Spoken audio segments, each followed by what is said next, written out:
Hello and welcome back to Systems of Existence. I know it's been quite a while, but I'm back with a banger in many ways. First, I want to update you obviously, and then also, I cannot even express how excited I am for this interview, for this conversation.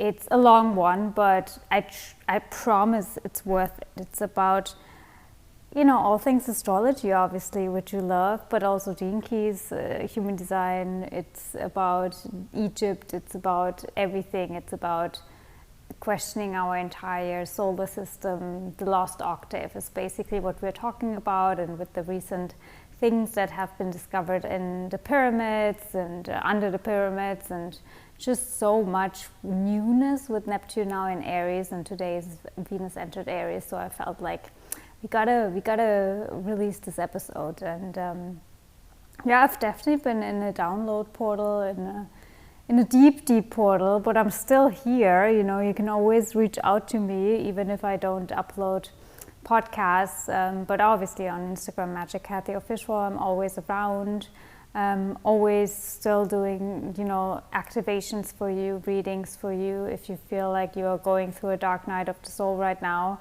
I get you. It's been a rough ride, but I feel like April and now all planets direct really give us this push and drive again, also with Venus in Aries. So it feels really good, but it's definitely not been an easy ride this year. But I do feel like it really leads us to new paths, and it requires some courage and some leaps of faith, really. Just this morning I was reflecting on that. And also that inspired me to, look at my own Lost Octave, actually, which is all about, interestingly enough, my sun in Leo represents the dark night of the soul, the decan that it is in, which is interesting. And I've been, obviously my entire life is all about that, but it's about not losing faith or hope in the dark nights of the souls that we keep having in this lifetime. And that's what I'm here for. All of the people that I guide and attract, they usually come to me when they are in this huge turning point of their life where literally everything is uncertain and really, and I want to say it just feels like the void, and I love the void now.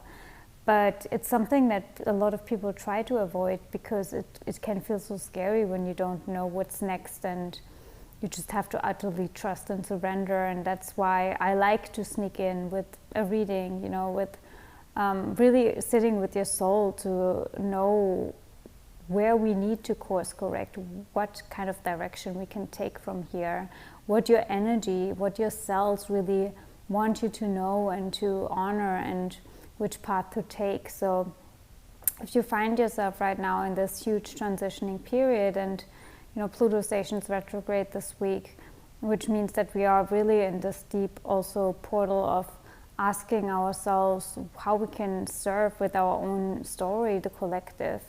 And it's not always easy because we are confronted and faced with our own deepest journeys and things that we might not even want to share at some point and feel like we have to do in isolation, but it's usually the very thing that really helps others too.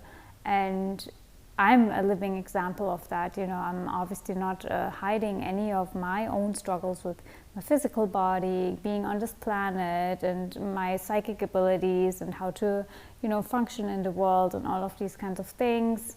And so it doesn't mean that you have to have your quote-unquote shit together all the time, because it is a journey. And if you judge your journey and you think that makes you not able to show up, then that's your own judgment, and if you embrace it and you allow others to see your vulnerability, I think that's really when you become authentic as well, and when you actually become the inspiration for others that you might think you are not because of your journey, but it's the other way around.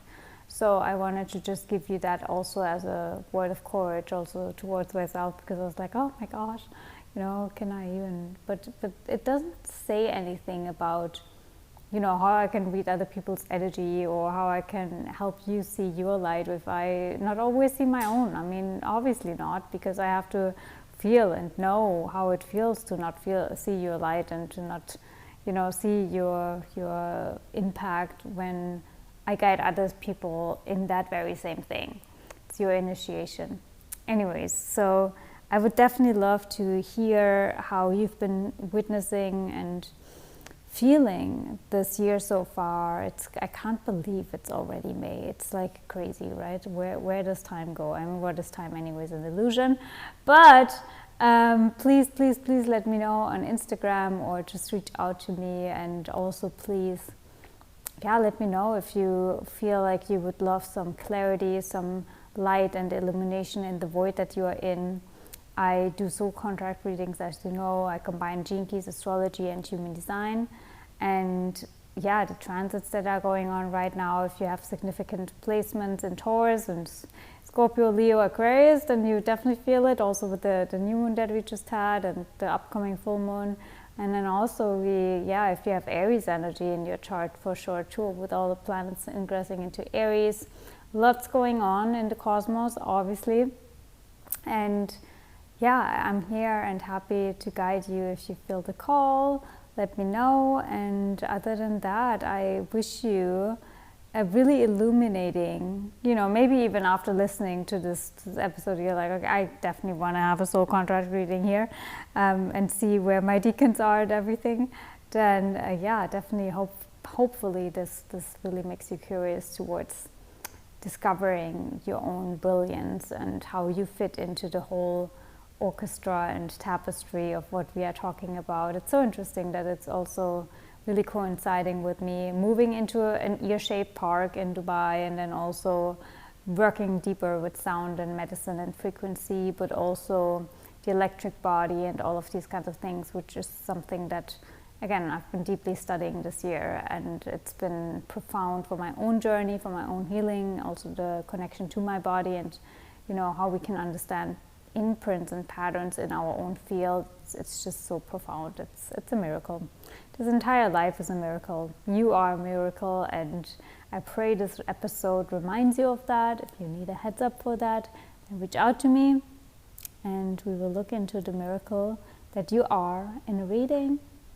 But without further ado, I'll let you enjoy this episode now with Robert, with us discovering and diving into the Lost Octave, and maybe there are actually even 14 zodiac signs.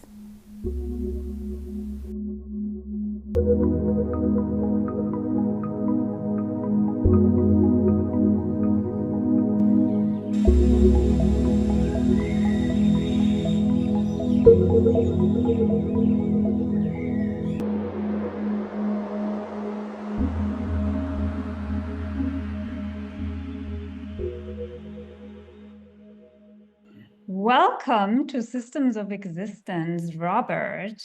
I don't even know where to start with all of the excitement and synchronicities with, just having you on, talking about everything that is happening. I feel like this year, specifically with Neptune moving into Aries, is very much, you are going to be a firehouse of new information. The Lost Octave has to come back, right? And we really have to understand that we are so much more. And I love, it brings us to 72 hexagrams, which is a 9, and we are in a 9 year. We're ending the cycle of the age of Pisces, so to speak, where we release a lot of, old programming and beliefs, maybe even about our origin, our nature, all of these things, and how we understand reality, really. Because, there's so much happening in the world. We have to question everything. And we also have a lot of new discoveries. When Uranus also moves into Gemini and everything, we will have so much newness. And you are obviously one of the people that are on the forefront of new research. You just recently had an amazing podcast with Robert Edward Grant. He's also been on the podcast here. And Egypt leads the way and guides us into I guess the answers have always been there, but we haven't seen them. And then we have geniuses like you and Robert that, I mean, both Robert, that help us see them. And then, yeah, it's unlocked for the entire collective, which then creates a ripple effect in more and more and more. And so before we go into a tangent, because there's so much that we will talk about, I want you to introduce yourself in a way, and the research that you do, the magic that you do with the I Ching, with the Lost Octave and the 1314 zodiacs. I've gotten so many questions about it, and at first I was like, oh my gosh, but then I was like, okay, I need to go more into it, and now I'm like, no, I really understand that there's more to it. At first I felt a bit, well, then we have to question Egypt and everything, because, in the pyramids and everything, there's only 12 and everywhere is 12. But obviously now we have evidence that there's more. There's more. Do. Yeah, no, thank you so much for having me on, and so great to be in conversation with you. And yeah, there's so much to speak about. But all I can say is that, yeah, like as you were saying about what's always been, and it's now being revealed, and that's essentially why the book and this whole transmission was called the Lost Octave, because it's implying that it was always there. And so, my journey with all of the hexagrams and, human design, this type of thing, was just purely on this Lion's Gate, which again is connected to Egypt. When the transmission came through, and I really remember that day very vividly, and it was just this urge to look at Ra's rave mandala. And I'd sort of seen it before, but not really in depth. And I'd heard about human design, but I'd not really studied any of that.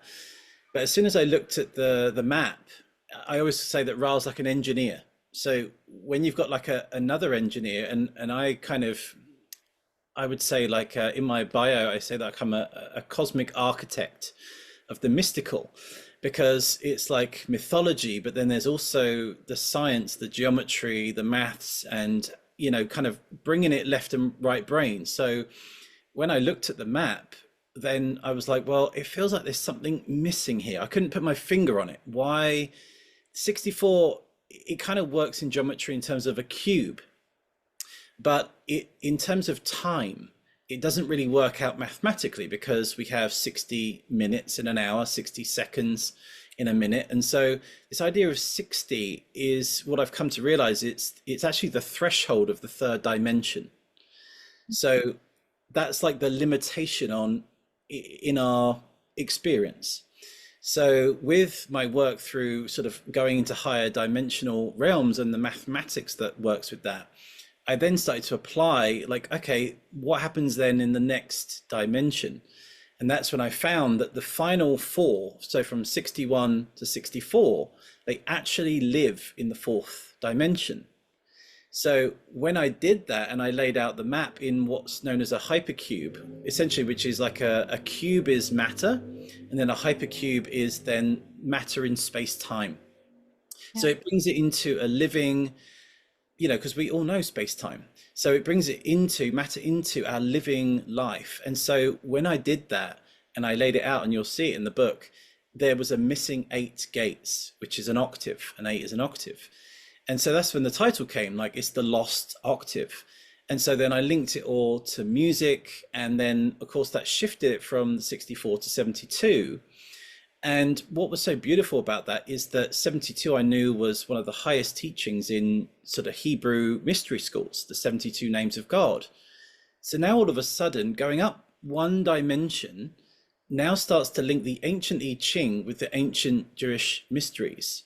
And I thought, well, wow, this starts to feel like it's a level that brings everything into more of a unity. And then I started to, like a good scientist in a way, I started to try and disprove what I'd found. So I didn't just take the intuition. So I worked it out mathematically, through geometry, through quantum physics, through the DNA, through every single facet I knew. And it kept on saying the same result. And so then that's really what the book is, in a way, is this exploration of, like, these, what I call master stargates. And you can say that the Lost Octave, in a way, are the master gates of all the other gates. So, for example, gate 65, which is in Leo, Mm. which was the first of the Lost Octave gates, you can actually say that that 65 is overlighting or rules the whole part of Leo.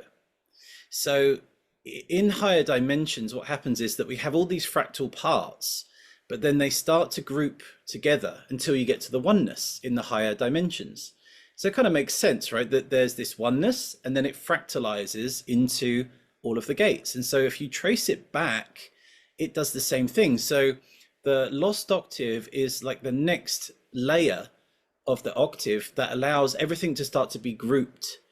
And then that's when I started to pursue the Dendera stone with the Zodiac. And I wanted to bring back the ancient star lore of all of the stories of the stars, because in astrology, and think we'll say like a transit is going through, this sign, and there's all of that side of astrology, but that's not really my love. My love is to find out the mythology, which really is our story. It's what we play out. And so if you have a certain hexagram, there's a certain constellation that's connected to that, that's different to the zodiac, and then that has its own mythology. And so now we can actually start to figure out, like, what's my living myth I'm meant to be following? What are the trials that I'm meant to be experiencing? How do I move through that by understanding these stories? So yeah, it's kind of been an amazing journey to put that out. And then of course, when the book went out, I was just so pleased because I call it a divine feminine story. It's about Venus essentially, and it's a Venusian transmission. And yeah, it ended up being #1 in 10 countries around the world. And it's this book about the divine feminine and the star stories of astrology. I love when I saw the Vitruvian Sophia, I was like, oh my gosh, I love that you did that, because it's just so, we obviously always think of the Vitruvian man, right?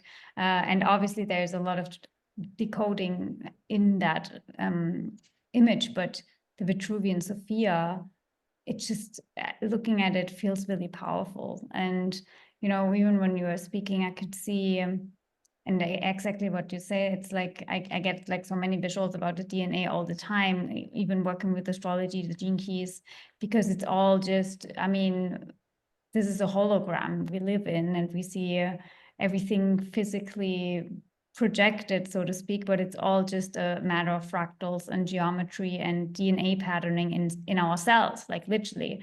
And so working with those gene keys, or these codons, it's really like how the DNA is structuring itself in order to form an image or a projection in the outside world that then becomes our projection field. And if we dive deeper into the origin of it, also what's coded in my cells, so to speak, what imprint do I carry, what myth are my cells playing out, basically, and having an understanding of that's basically the idea that God had for my physicality to play out. Then we can play the role that we came here to play, right? For ourselves, for our own myth, for our own lives, but ultimately really just for the divine to have an experience, right? To have a specific, let's just say, plot, right? And be the plot twist maybe for other people. And that's the symphony. That's why I like to also work with the bees. We can talk about that, where it's like, okay, if we all would just play our part in the play, or take a music piece, for example, if we just would all listen to the conductor, then it would be a song of harmony, right? And a symphony. And that's also why I love to work with music and sound and harmony, because it merges the disharmony or disruption in the field into coherence, right? Into coherent stream of energy, of flow, of synergy. And I also think that that's what these pyramids and the chambers and everything were all about, to clear the disruptive patterns, or where we are off of our mythology, let's just say, and it realigns us with our myth. That's why when we are there, then all the synchronicities start coming up, or your life is being reshuffled. It's an initiation to reset you in a way, to bring you back home, or to bring you back to your original DNA, let's just say, which we can talk about, the maternal DNA that you were speaking about.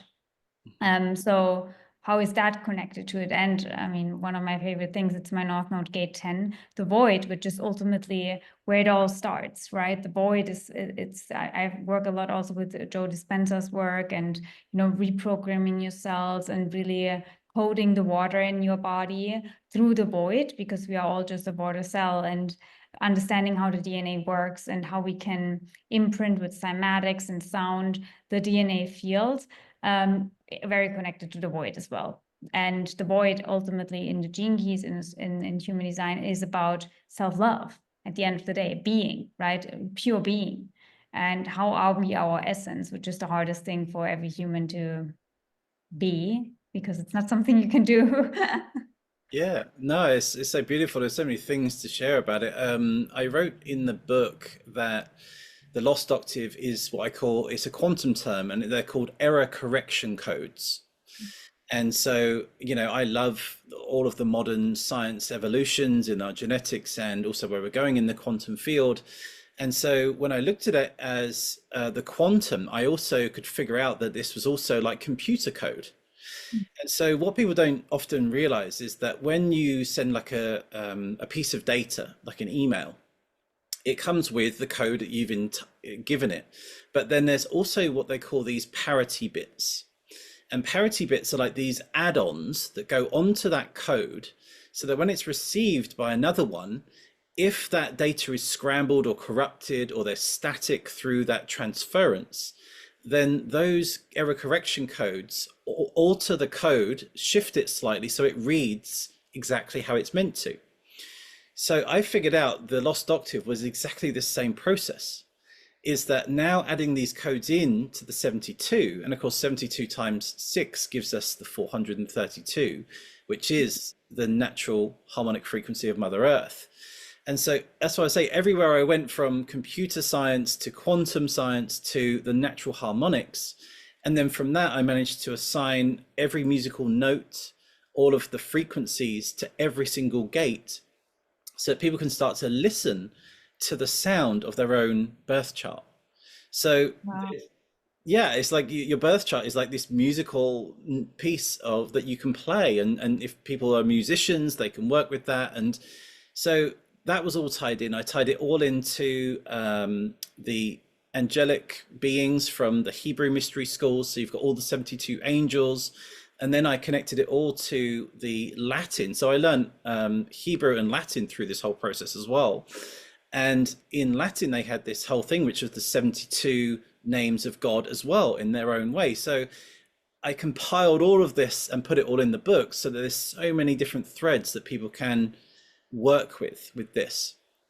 And then going back to the void, and we'll speak about maternal DNA more in gate 10. Well, what's interesting is because they work in what I call super partners, which is again a quantum term. And in the void in the Tropic of Capricorn, in its opposite sign in the Tropic of Cancer is the beehive. Oh, it's gate 15, right? In the 72 wheel, Oh, it's it's a different one. yeah, it's slightly different, but in the two sort of tropics at the two different ends of our spectrum, you essentially have this, I like to say it's like the mother womb of nothingness that's kind of Yeah. like everythingness, but then in the summer solstice it is the everythingness. So the Mm. beehive is like the everythingness, like all of the fractals, the busy bees, like it's all the nectar, all the, but in the other side, it's the womb. And so you can actually see how perfect it is that that's the what we go through, because obviously you have the winter solstice, which is about that death and letting everything settle and pausing and taking that break and hibernation. And then in the summer, we have like the full abundance, the elixir, all the fruits and all. So you could say that on the winter solstice side, it's that what I call like negation, which is you could say this, I'm not this, I'm not that, and you're sort of releasing, shedding like the leaves. And then the other side is the more tantric path with the beehive, which is that, I am connected to everything, everything in the universe, all things, and that's affirmation. So it's so beautiful that you can see these dynamics in the wheel when we start to add in the lost octave. It all just seems to makes sense on a whole new level. I love that. I didn't know that it was like the bee on the other side. I know that I mean, if you take the traditional I Ching, it's my north node is gate 10, but it's also the galactic center. So I always was like, okay, what the void, the galactic center, like how is that connected? Which is the very end of Sag in tropical or Western astrology. So I always wondered, does that mean going back to the end of or the start of the universe, you know, the ultimate void, like the origin of everything, whatever that may be, you know? And in a way it is the cosmic womb. And Mhm. so how is that then also connected with these, you know, from the womb creating a hexagram? Because I see reality in itself with also the bees, they always form hexagrams. They always form these hexagram patterns in order to create whatever shape or pattern, right? And be connected. And so also seeing us as a collective, as all individual bees who pollinize with our energy field specific areas in order to create a web all over the planet. That's always how I even explain human design, how everyone works together and how we all have to work in synergy as the bees. There's also a book I can recommend to you, Song of Increase. Have you heard about it? Mhm. Story about how bees basically see the world and live and shape reality. And you know, it's basically even what you shared with the codon. You just literally just released that, right, with the bees. It's all about that, you know. It's all about how we move into the Aquarian age. I believe that we have to work in synergy. We're not an island anymore. Yes, yeah, absolutely. So, yeah, with that, to say essentially that I mentioned because we just did the star codon of magic, and it's kind of interesting because your name is magic, and that's Yeah. authentic because the star codon of magic is connected to this beehive, and that's where it was. I shared that the I Ching is a beehive of hexagrams. And so when we view it like that, because we're so used to seeing the stacked lines and everything else, but actually those 6 lines rearranged in that hexagon shape, and then you fuse it all together. And then that's why I say that the 432, this beehive is humming to the perfect resonance of Mother Earth. And And so, you know, the humming of bees is said to be the most healing frequency anyways. It's, you know, if you just listen to bees humming, your entire energy field is being restructured. Like literally, I'm not making this up. There's research about it. The semantics of it, it creates harmony. Like just listening to a beehive, it creates harmony in your field, similar to if you use tuning forks. I work with them a lot, but just listening to humming of bees, like it can be so simple.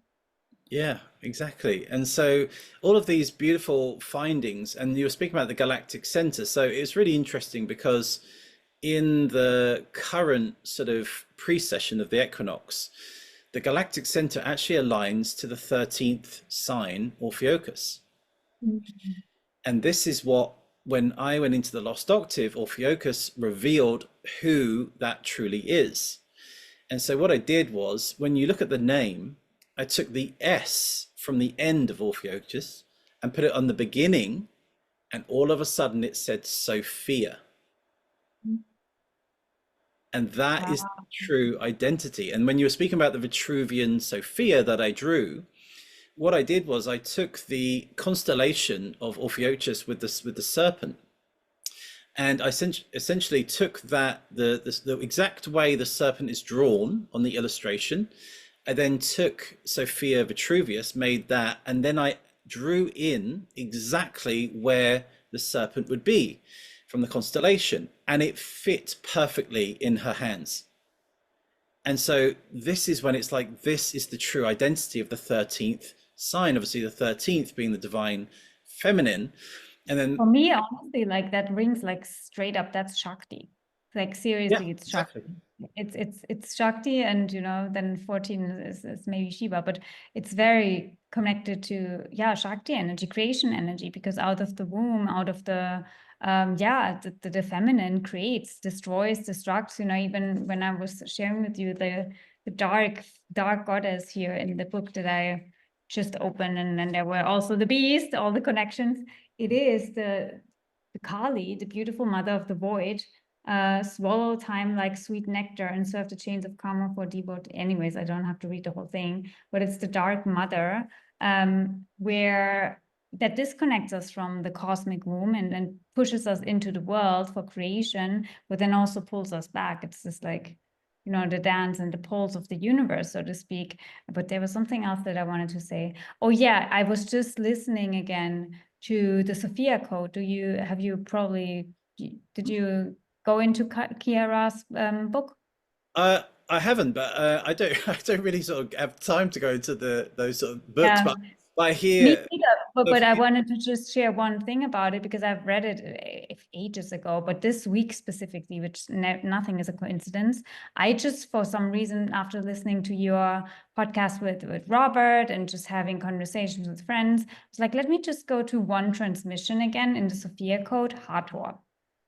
And it's all about the voice, the throat, and you and Robert were talking about the new discovery of the throat, and you know all the new zodiac signs and everything you saw in the dog, which we have to go into, which is in Gemini, and so it's all about creation through the voice, and you know, in that transmission, it's not just about singing and humming and all of the things which get, again, humming is very connected also to the bees again, but how in the beginning was the word, everything is formed with sound and vocals, but also the DNA. She goes deep into amino acids in that transmission, which is not something that the rest of the book really covers. But for some reason in the Hathor transmission, she goes into like, you know, understanding yourself as an electron and how you know, the electron is being informed through the voice and through instructions with the voice and a specific tone and tonality, which again really brought me back to, oh yeah, that's exactly what Egypt is all about, and the chambers and all of these things, like how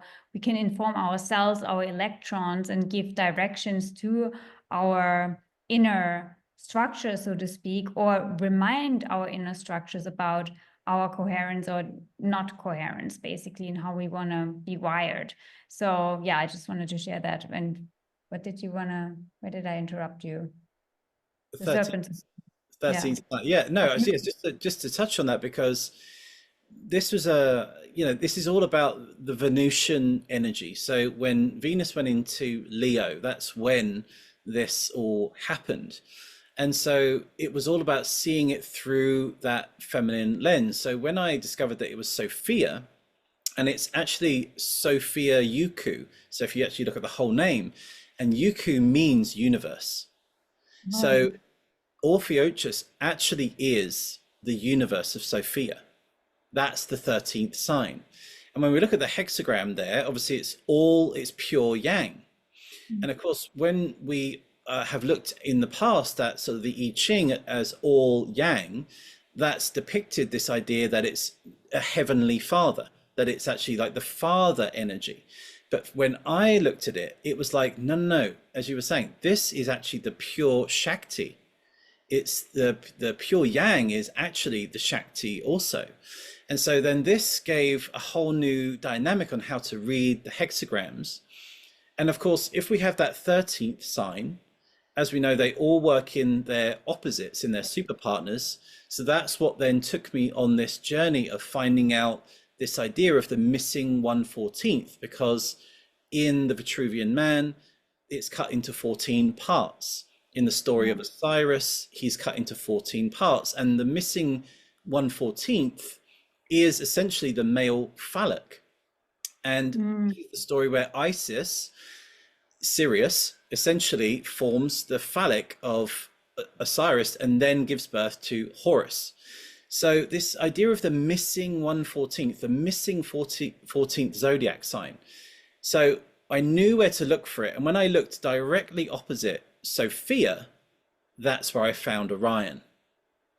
And as we know, Orion is connected to all cultures, to the temples, to the pyramids. Orion's belt is perhaps one of the most famous stars, and yet it's not in our zodiac. And so then I tried to figure out, well, why is it not classified as a zodiac sign? Because it fits perfectly. And so I had to use astronomy. And there's a bandwidth in that any constellations that fall between the band of the zodiac where the sun transits is considered a zodiac sign. And then within this band, it wasn't the whole of Orion, it was Orion's right hand. And as soon as I knew that, that is the right hand of God. And so Christ was known as sitting on the right side of the throne of God. The archangel Metatron sits on the right side, and it's the right hemisphere of the brain. And so we've missed this connection to the right hemisphere of the brain, which awakens us into who we are. And so now we had this beautiful 13 and 14 to add in. And so Sophia sits on top of the ecliptic. So her sort of her feet and her Shakti belt, and I say she's the serpentine belt. So that's opposite Orion with Orion's belt.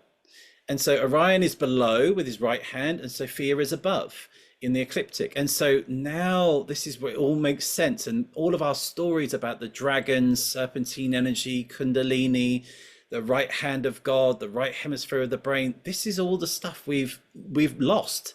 And now we're starting to reclaim it. And this is all, bringing it all back for everybody to see. And yeah, it's just so beautiful finding these puzzle pieces. And why do you think everything is so encrypted and laid out for us, specifically in Egypt? Like, I always wonder, like, it's like all the answers that we have, let's just say, all the questions that we have are answered in Egypt, but we don't see it really. So it's like so in front of our faces, but in a way, did we create a little joke for ourselves there? And, and then obviously not everyone is even feeling called in this lifetime to go there, but there are specific people that are just like, I need to go there and remember.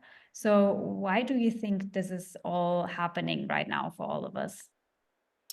Well, yeah, great question. I think for one reason, it's one of our oldest living records, right? So it's a record made in stone.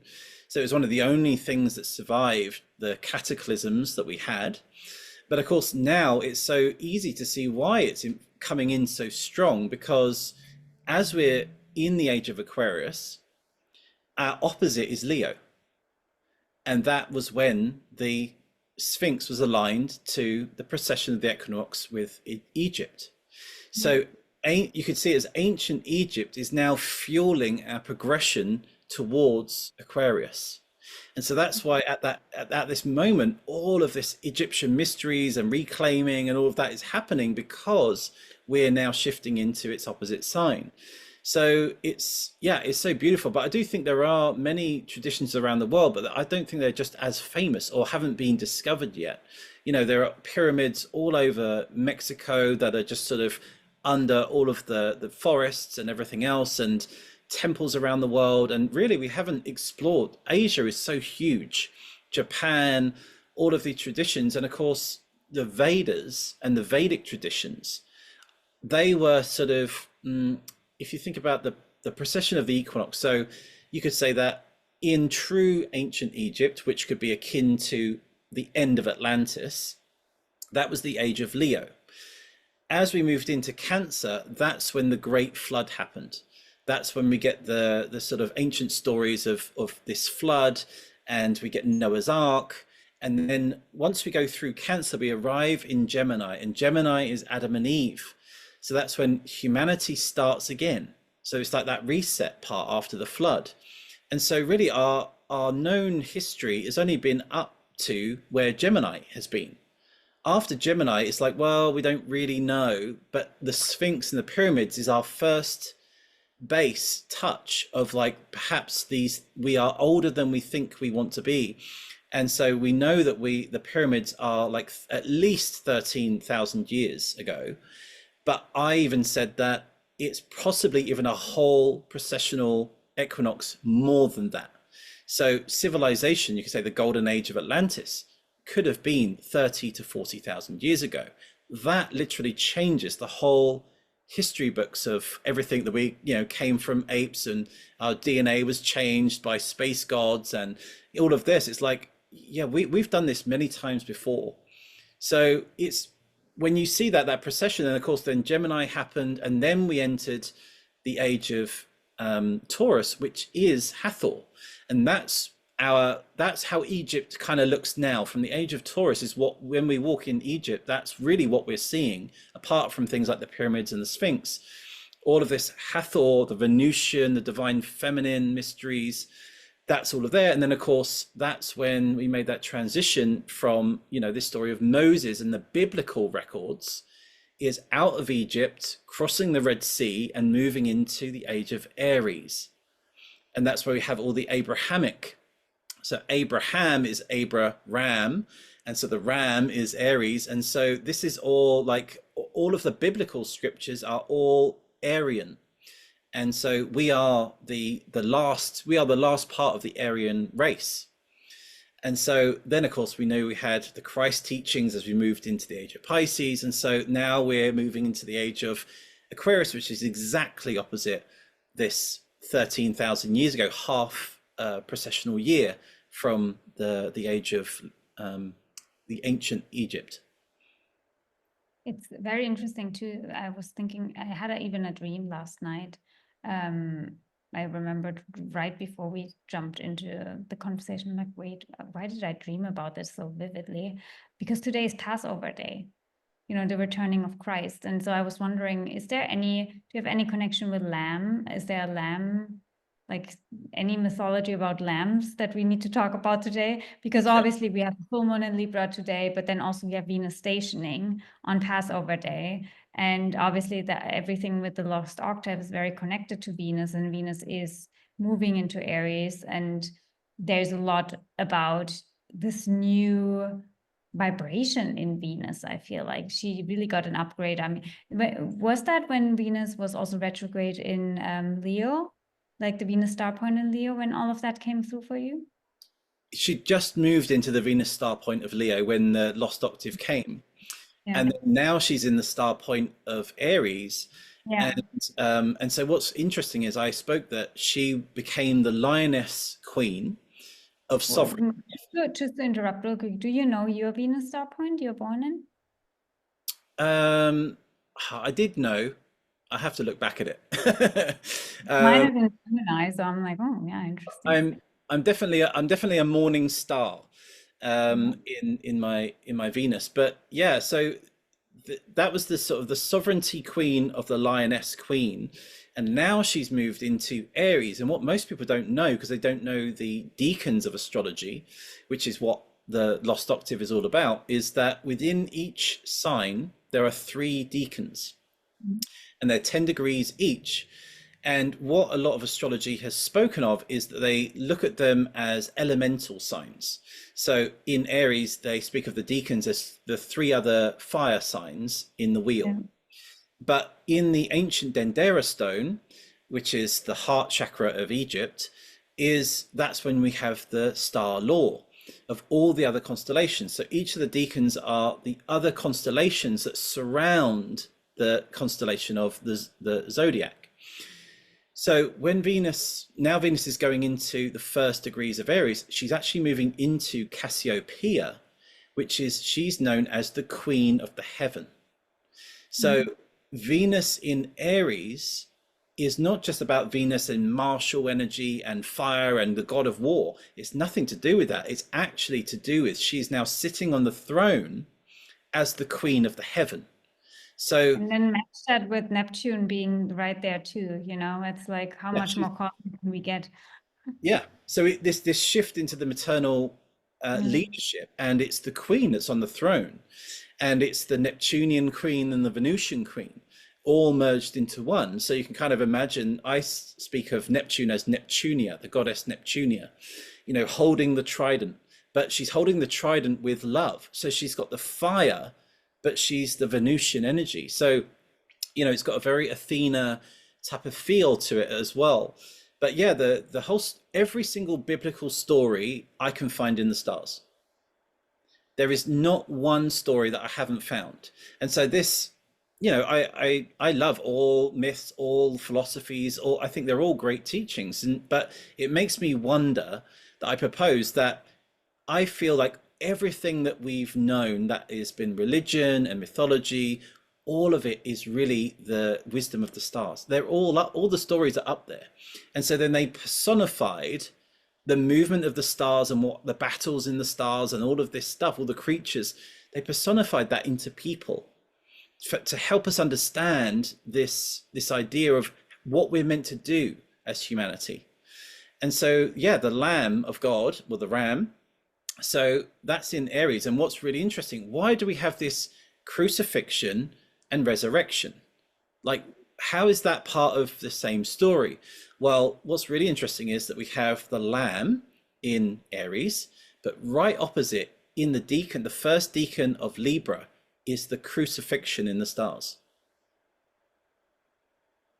So again, when you work in their opposites and you understand the deacons, then you see all the Which stories. leads me to know that, because the full moon obviously in Libra is now today happening as we record, with Chiron as well, the wounded healer and everything. So is that a late degrees or early degrees that you're talking about? Early degrees of, it's the first 10 degrees of Libra. And what's interesting is that in the constellation, which is called Crux, which means crucifix, Yeah. in that constellation, it's all about the 5 wounds of Christ. Mm. And so the 5 wounds of Christ is what I showed in my book, is the Vitruvian Man, right? Because you have the nail in the 2 hands, and then you have the nail in the feet that are crossed over. And then what's interesting is the 5th wound is you have the crown of thorns, which is also in Libra, is the constellation Corona Borealis, is the crown. So that's the crown of thorns. And then the 5th wound is the spear in the side, right? So all of this is in the stars. And where's the spear? Well, Aries is the Venusian Athena. And so what does she carry? She carries the spear. And when you look at the equinox line between Aries going towards Libra, that's the line, that is a spear. So Yeah. Aries spears the side of the Christ on the cross. So all of this is all talking about the equinoxes, the solstices, the movements. And so, yeah, this idea of today is we have this death and resurrection, because as the southern hemisphere is going into the crucifixion, the northern hemisphere is coming into the resurrection. So it's the sun's movement. So this death and resurrection is happening at the equinox point, is exactly what we're going through. So that is exactly what Passover is. It's the sun that passes over from the winter months into the spring, and then on the other side, the sun is descending into death. It's going in underneath the horizon. So that's why I say you could take any mythology, every story you've ever heard, every film you've ever seen, nursery rhyme, fairy tale, every single thing is all written in the stars. And that's really my passion, is to bring that into people's awareness, so that it's not just about something that happened in history. It's a living transmission that every single year we, as the Christ energy, go through the death and resurrection process. It happens every year, this Passover. And that's why I think it's great that we can now merge the traditions in with actual what's happening in the solar system. And so most people would say that this is like, it's taken away from, or the religious aspect might be like, trying to keep it hidden. They try to keep the astrological stuff hidden and turn it into people. But I think as we see it as people in the past and as the stars, then we realize that we are playing out all of these beautiful biblical stories, narratives every single year. And of course, we're doing it in a huge processional cycle as well. So yeah, I just feel it makes it even more magical.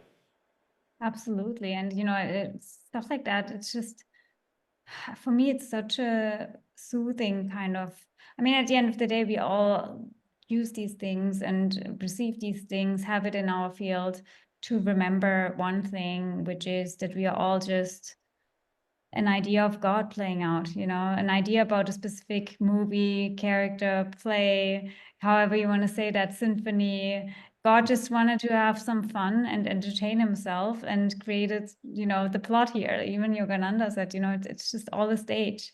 It's all a stage. And we all just forgot in a way which part of the play we are, right? And then the whole thing gets messed up and we think we are in chaos and everything is, we have to struggle for our own survival and things, but that's just all an illusion because we are all just in the same play.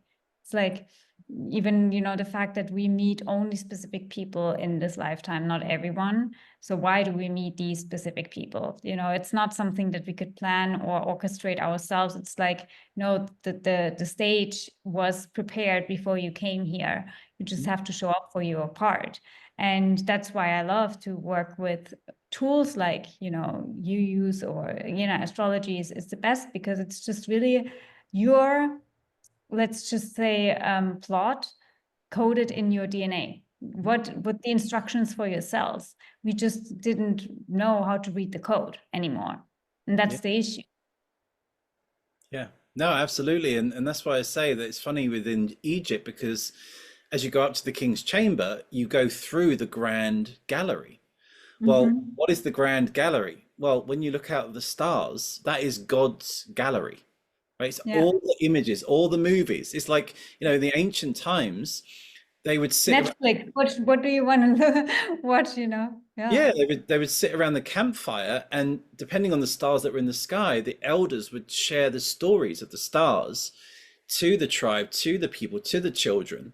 And so that is the movie, that is God's gallery. So as you move up into the king's chamber, you've got the grand gallery, and then you go into the king's chamber, which we now discovered is essentially a stargate, a star map, and all of that orientation. And so that's exactly what this process is all about, is saying that we've been so disconnected from nature, from the stars, from the planetary movements. And as you say, now we have the code to come back and say, this is the handbook that you never got when you were born. And so you can use your natal chart, and they actually say the 36 deacons, its ancient name is the 36 faces of God, right? Or the 36 faces. So it's essentially all the same one, as you're saying, with all these different faces. And when we think of astrology in this way, it's not that myth is going to be your life. It's that when you know the myth of your natal charts, then you can play them out, but then how you move through that myth and rewrite the narrative is the living process that you're doing. So it may be this sort of sense that, there's this hero and he comes to save the damsel and he has to slay the dragon, right? That's such an old school patriarchal narrative.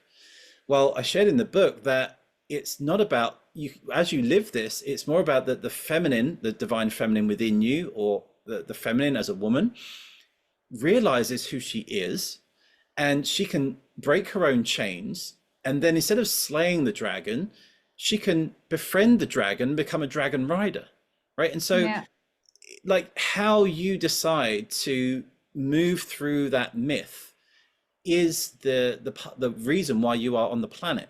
You're changing the narrative through how you're living it, and then, like you said, that's a new code that's uploaded into the field, the collective consciousness field, and now that becomes a norm of like, yes, there's an opportunity for the hero, there's an opportunity for the empowered feminine, and this is what I think this flip into the divine feminine view is helping us say it's a new narrative. It's also, what Robert says, like Robert Edward Grant a lot, and it's ultimately true could be more true. It's all about judgment. It's like, do we judge God's creation? Like, do we, or again, going back to Gene Key 10, do we allow people to just be and play out their myth and play out their role? Or do we judge what or how they behave?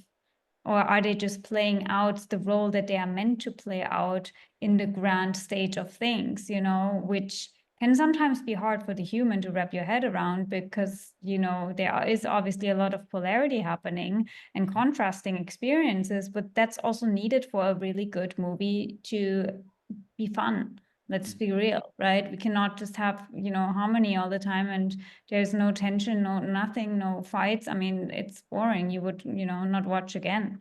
So it's like, yeah, we need some friction, we need some tension, we need some, challenges and all of these things. So I think it's really about not judging our own experience and also our own polarity experiences too, or contrasting experience where we are not showing up as our best, but then we also show up our best again. And, we learn through these experiences, or we have challenging upbringing, but not judging that or making it something that is because we are wrong, but really understanding, no, that it's meant to be this way because Mhm. that's the plot that we signed up for and the experience that that the divine wants to have through us.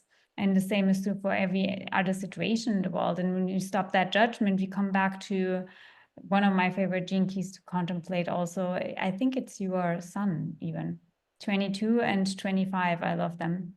Yeah. 22, suffering is grace, has been just my biggest, I love that one.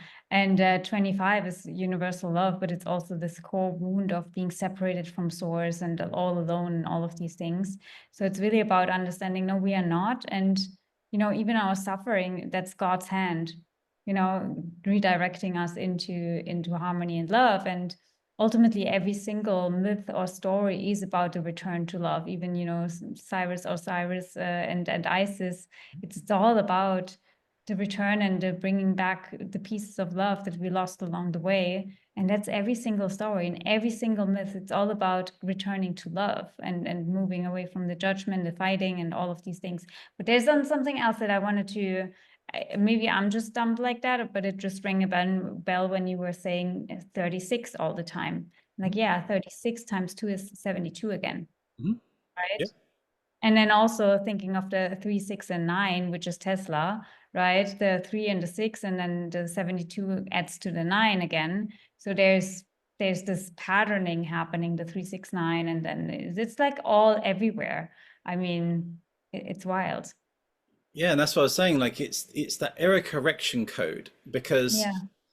everywhere you look into it, and there's like the vortex mathematics and things like the Enneagram. It's all based on this nine number, and nine I wrote in the book. So I shared about in the book that it's the law of octaves, what's called the law of octaves, and it's the beginning is the end, and the end is the beginning.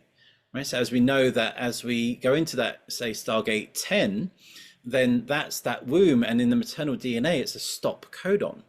So it's this moment of stop, but then that's also the moment of then something new to be born. So it's exactly the alpha omega in this idea. And that number nine is exactly the same. So when you take the numbers 1 to 8, they're sort of like the forever spiraling reincarnation cycle, Yeah. right? 1 to 8. But then 0 to 9, well, 9 equals 0. So this is what makes it kind of quite crazy, because if everything starts adding up to 9 and 9 equals 0, then really nothing is happening. Nothing has ever happened, but yet it's all happening. And so there's this beautiful shift. And the way you can say, why is 9 0? Is that when you take the numbers of any mathematical number that has nines in it or adds up to 9, when you do its numerology, it will code down to 0. And so you can replace any 9 in a number sequence with a 0, and it adds up to the same total, which is really wild. It's a loophole in mathematics. And that's why I say that we're moving into the quantum field where in the sharing in Gemini, I spoke about the quantum I Ching and how that's going to work. And essentially what happens is that every 0 is also a 1. Every yin is also the yang. And so it's like when the observer observes the situation, the wave collapses into the particle. And so it's dependent on what is happening in the moment. So if you imagine these two potentials of yin and yang, and as soon as it's observed, it will choose which one to connect with. And that's this idea of the quantum, that really all the yin lines are also yang lines. And so then now this opens up like a whole new field of that things are always in their present moment shifting and changing. And part of the way we can understand this is that I shared that the lines from going from 6 lines, actually, I found that the Lost Octave has 7 lines. So there are 7 lines to a, you could say a hexagram, but of course it merges into a septagram. And then I took it one step further and I realized that there are actually 8 lines in the quantum field. So this now opens up the I Ching to its next, what I call the next octave. And I plan to write the next octave as my next book, probably in a couple of years' time. But it's this understanding. And obviously the 7th line is this crown chakra. So I'm pretty sure there's a 9th octave, I swear. oh, Like that. it goes on like fractally forever. But as I'm going through it, I'm just sort of helping people shift from where we are into the 72 and then introducing the 7 lines and then the 8 lines. And so then now we can start to link it to the quantum realm. And it's really beautiful how the hexagrams are connected. And so you see this in Gemini, it's very mercurial, you know, all of this, the quantum. And what's funny is that the 7 and 8 lines work as quantum superimposition. So they can be yin and yang, and they can flip and change. So it's in the 3D reality, we're used to it like this is male, this is female. Well, in the next octaves, it's like, well, there's the female inside the male inside the female. And then we shift up again, and then we say, oh, the male and female are inside the feminine, the male and female are inside the masculine, and then they have mirrors. So now you have 4. And that takes me back to, in the book I shared about a new psychology called quadrinity psychology. Oh So my God, you have to fucking read this book, or I know you don't have time, but if you don't read this book, I feel like it will really bring you into even more researching stuff, because it's also about basically, I'm gonna have to interrupt you now because I kept mentioning it to you and I feel like that's not a coincidence. It's all about the return to love in a way, but understand, like it's about a story of a boy that then ends up running around like the Vitruvian Man naked. And he ends up in a mental world where he has an encounter with a dog. And the dog is a mythology for life and explains life to him through helping him understand that every single human has 3 minds. And that's like a new thing of psychology, even in the book Ray, it's called, like whatever. And it's like intellect, reason, and instinct, and helping you understand how even there are subtypes to these 3 types that are mixed together. You know, you have more instinct, more reason, more whatever. It's a whole thing. There's an entire thing about that, but it goes deeper into understanding how everything is also coincidence and synchronicity and all played out, basically, and how we make judgment based on how our mind is hardwired to think more in regards to reason or instinct and what was the end of thing? Intellect, exactly.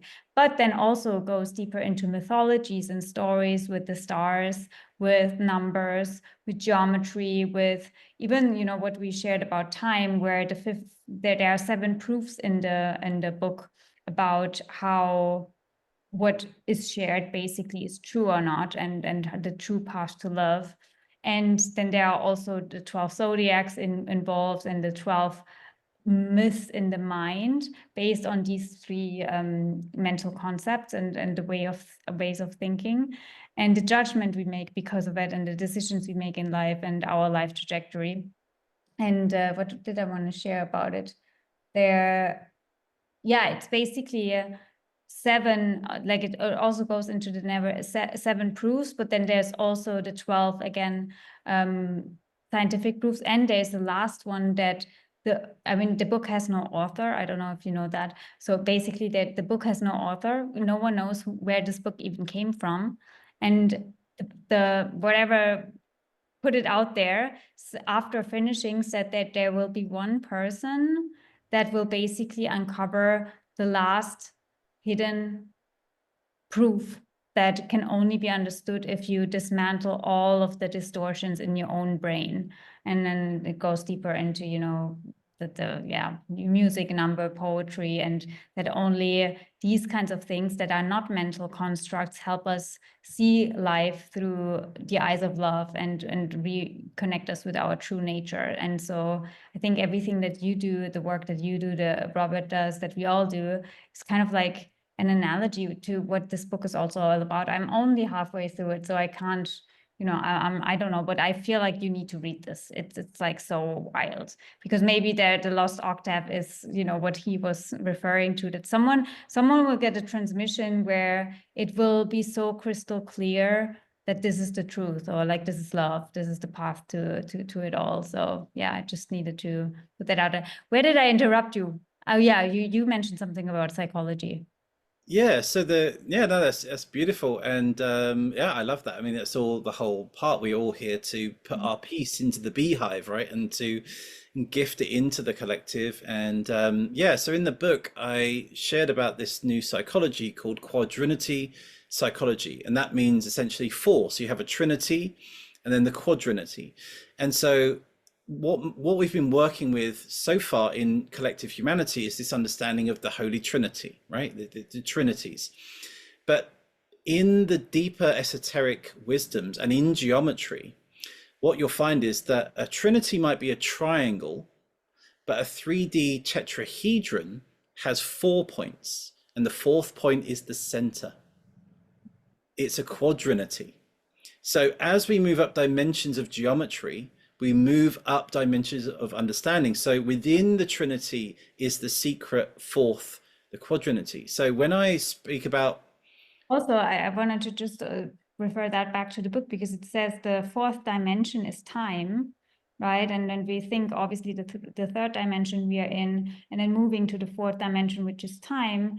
There's proof in the book that the fourth dimension is very connected to the first dimension, which is a dot, which is just this one seated point, where we also understand that nothing can repeat itself or meet itself. Like, everything is kind of unique and fractal. So there's no point in time where it can merge, because when we put another point into it and we move into the fourth dimension, like, all possibilities open up. It becomes quantum, it becomes bigger, because the third dimension makes it believe that it's like very fixed, right? It's like the third dimension, sorry, is very fixed. It's like this triangle trinity. We can't really, but the fourth dimension opens up to time space, where all possibilities, the quantum, really exists. And everyone obviously always thinks about, we need to be in the fifth dimension, but it's like, no, can we maximize or change the perception of time? Because then we can also alter time, history, and like, everything is basically, then again, the point, the origin seed, which is now, which is the first dimension again, which is kind of wild. So there's a connection to time and the first dimension, and the dismantling of time, which I feel like is also happening right now with all of the, we question time. Time is different. Time changes, and yeah. So that entire, like, yeah, what you were I just wanted to add that. Yeah. Yeah, Go ahead. I'll add some stuff about time, because that's also so connected to why I shared the Lost Octave. But yeah, just to say that every sort of the Lost Octave hexagrams and how they work, I share that they work in these quadrinities. And what it is, it's a way of how energy comes from the source, or you could say the source within, how it comes from that idea of the highest frequency into actual embodiment. So there's the top part is what I call the light. Then you have the integration, then the transformation, and then the embodiment. So it gives you the energetic process of how to live the essence of each of those hexagrams.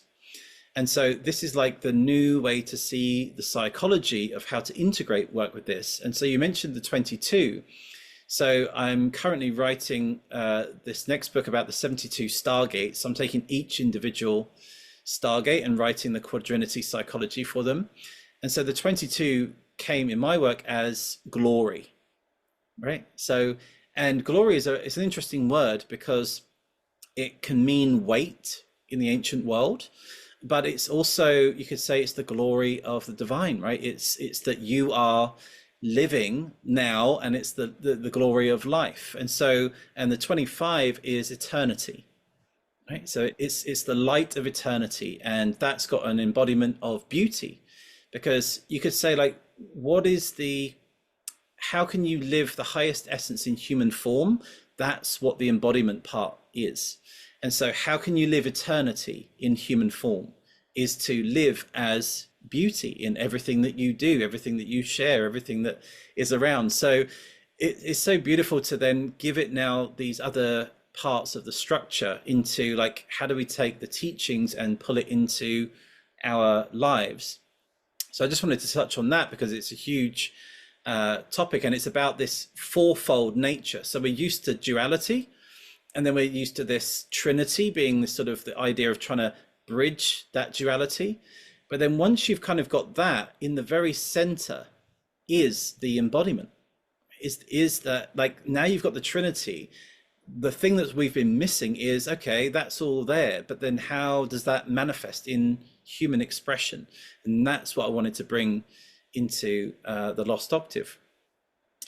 It's So also a very, when you think of the Vedic tradition, and I come from Chika Tantra, where it's all about, Shiva, Shakti, Nara, and you're Nara, so you're basically playing out the story of the divine, but then moving into a more that again, like that quadruple understanding. Well, yes, but then also maybe there's the fourth element, which could be you watching Shiva, Shakti, Nara playing out their thing and being like, hey, can I just add something, or can we just, rearrange? Can I be a conductor there? Like, to really get your power back in that entire thing, and not feel like, okay, I'm just here down there playing out the, whatever of the divine, to really more understand, like, how can I shape reality through the heart? But I also believe that that's only opening up for us if, again, we merge into this, we do it from the heart and not from, like, the ego, because that's, why we are sort of like locked in that 3D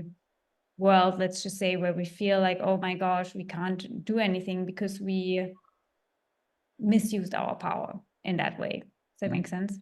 yeah, yeah, absolutely. And so for me, I like to see it as energy. That's how I started my whole sort of spiritual journey, was about energy healing, understanding that, and learning modalities and how energy works. That felt like my natural language. So when I applied that to psychology, it was like, well, what's the highest essence, the light? What then is the feeling of, like, okay, I'm starting to understand and understand this. That's your integration. Then it's like, what do I need to do then to shift into that vibration? That's your transformational process.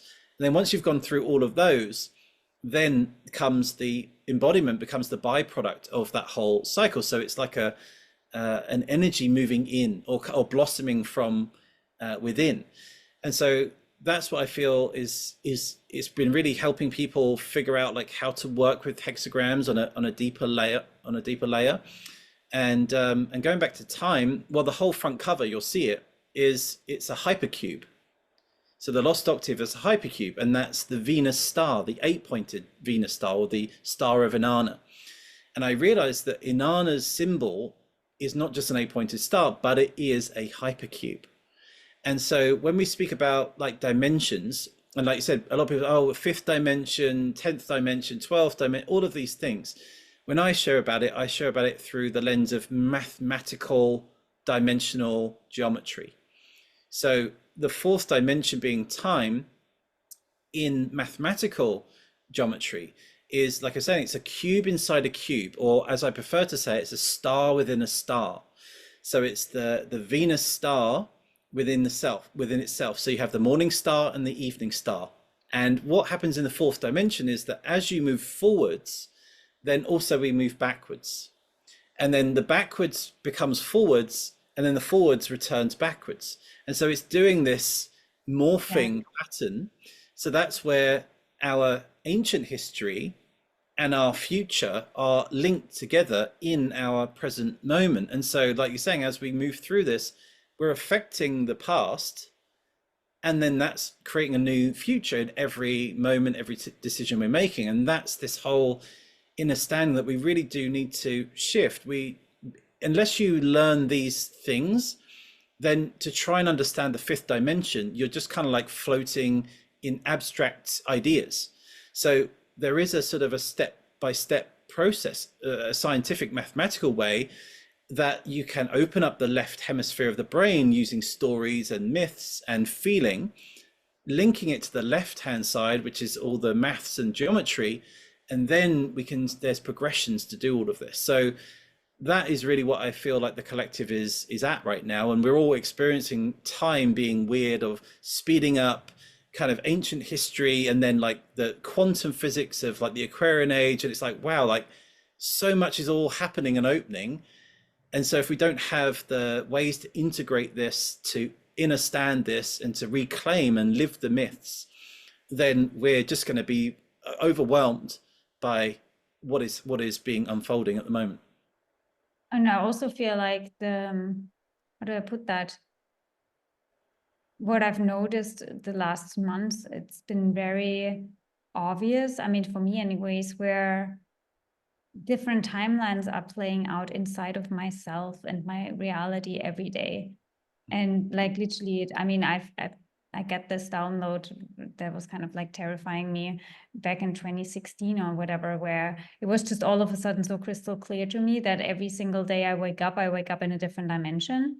And first it was like really frightening because I was like, yeah, I'm actually really, like, every day we die and every day we wake up in a new reality. It's not the same world, even though it looks the same.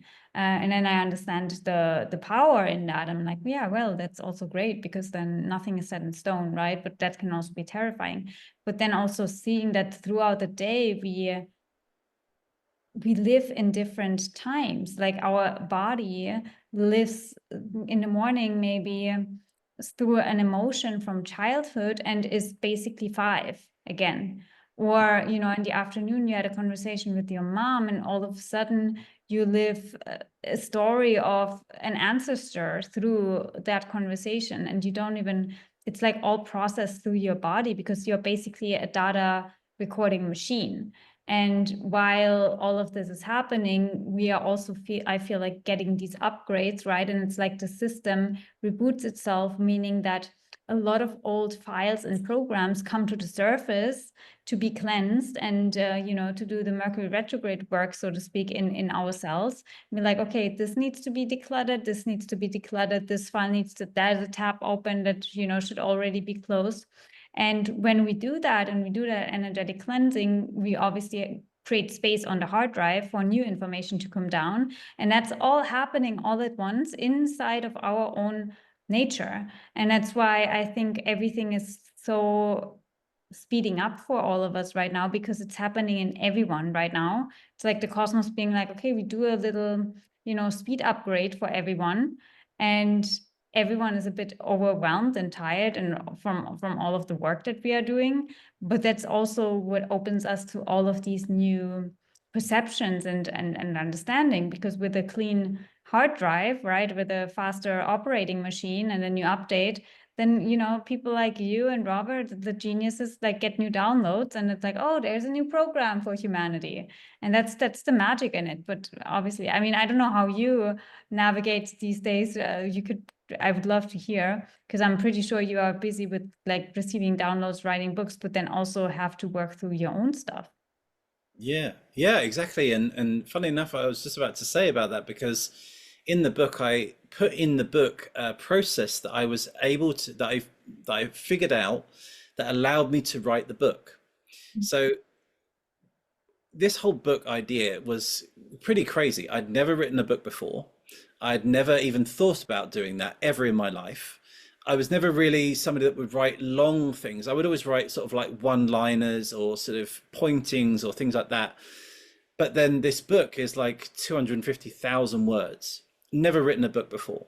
And so I did all of this in 9 months, right? This huge book in 9 months. And so how I managed to do that was that this process of how to change a belief instantaneously. And I gifted that into the book, because what was happening was that as I was writing, of course, there's this discrepancy, right, between you, the human, and the pure consciousness, you could say, of your higher self or the field or whatever.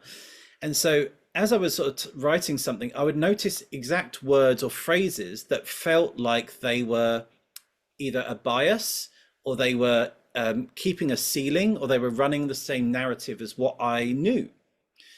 And so every time I'm writing every word, it was like I was checking in with, is this the purest, most open space that invites somebody into a doorway for them to have their own experience. That's what's all of my sharing's about. It's, I have a map. I can say, you get to this doorway, here it is.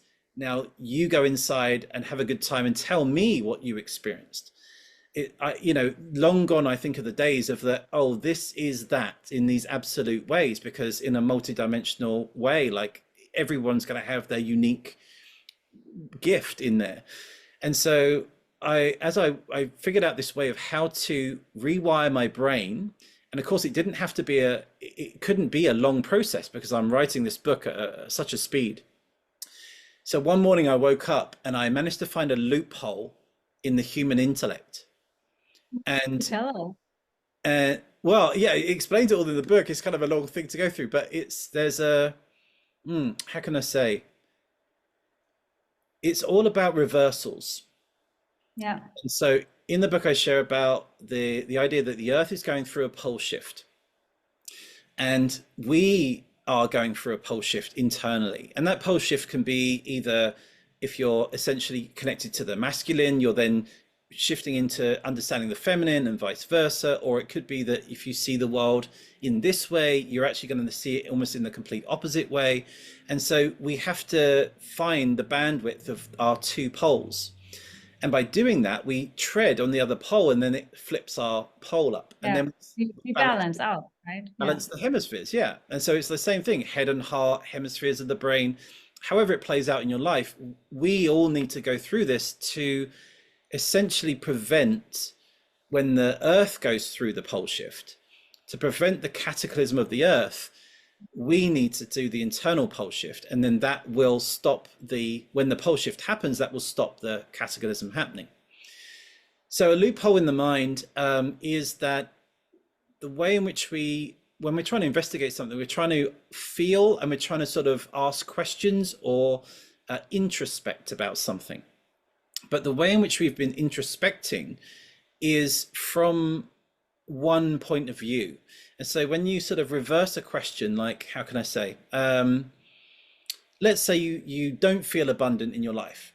You're really struggling for money, and you're like, how am I going to get a job? How am I going to feed myself? You're in a real panic state of that.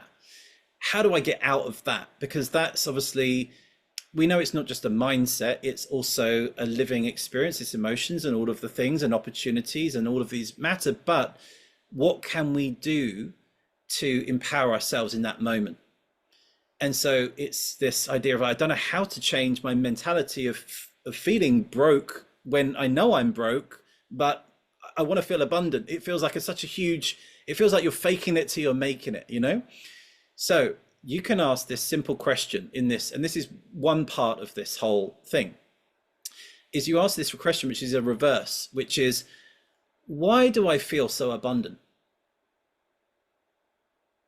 And then your mind is like, wait, what did you just ask? I was saying the exact opposite. Exactly. So what it does is that the mind sets out to prove what you say. So when you say, like, I am broke, and that could be a realistic matter of fact. Well, of course, the mind finds. But the question is always opening you to something. Like a statement is fixed, but a question is like curiosity. It's not the end of the road. That makes sense. Yeah, that absolutely, that as well. And so this idea of, like, if you say, like, I am broke or whatever, then the mind finds all of the reasons to affirm why you're broke. So then when you say, why am I abundant? The mind has a bit of a schism, because it's like, well, hold on a minute. It doesn't feel abundant, but yet you're asking me the question, why am I? So then it goes, well, I mean, you're breathing. You have a roof over your head. You have food in your cupboard. You might not be healthy, but it's like some crackers. You can survive. oh, you've got some family members, and then all of a sudden the mind starts to find all of the reasons. And if you can sit in that and just allow it, like you've typed in the Google of your own brain, why am I I was abundant? just about to say, it sounds like asking, when you type into ChatGPT, I'm broke. I'm not sure if there's like so much that it would say, but if you ask ChatGPT a question, it comes up with all different rabbit holes. It like it literally fills up the space with so much you can go into. And that's, how you can trick your brain. It's like ask a good question and your brain's busy, you know? So we're what I said is it's you're making your mind work for you rather than against you.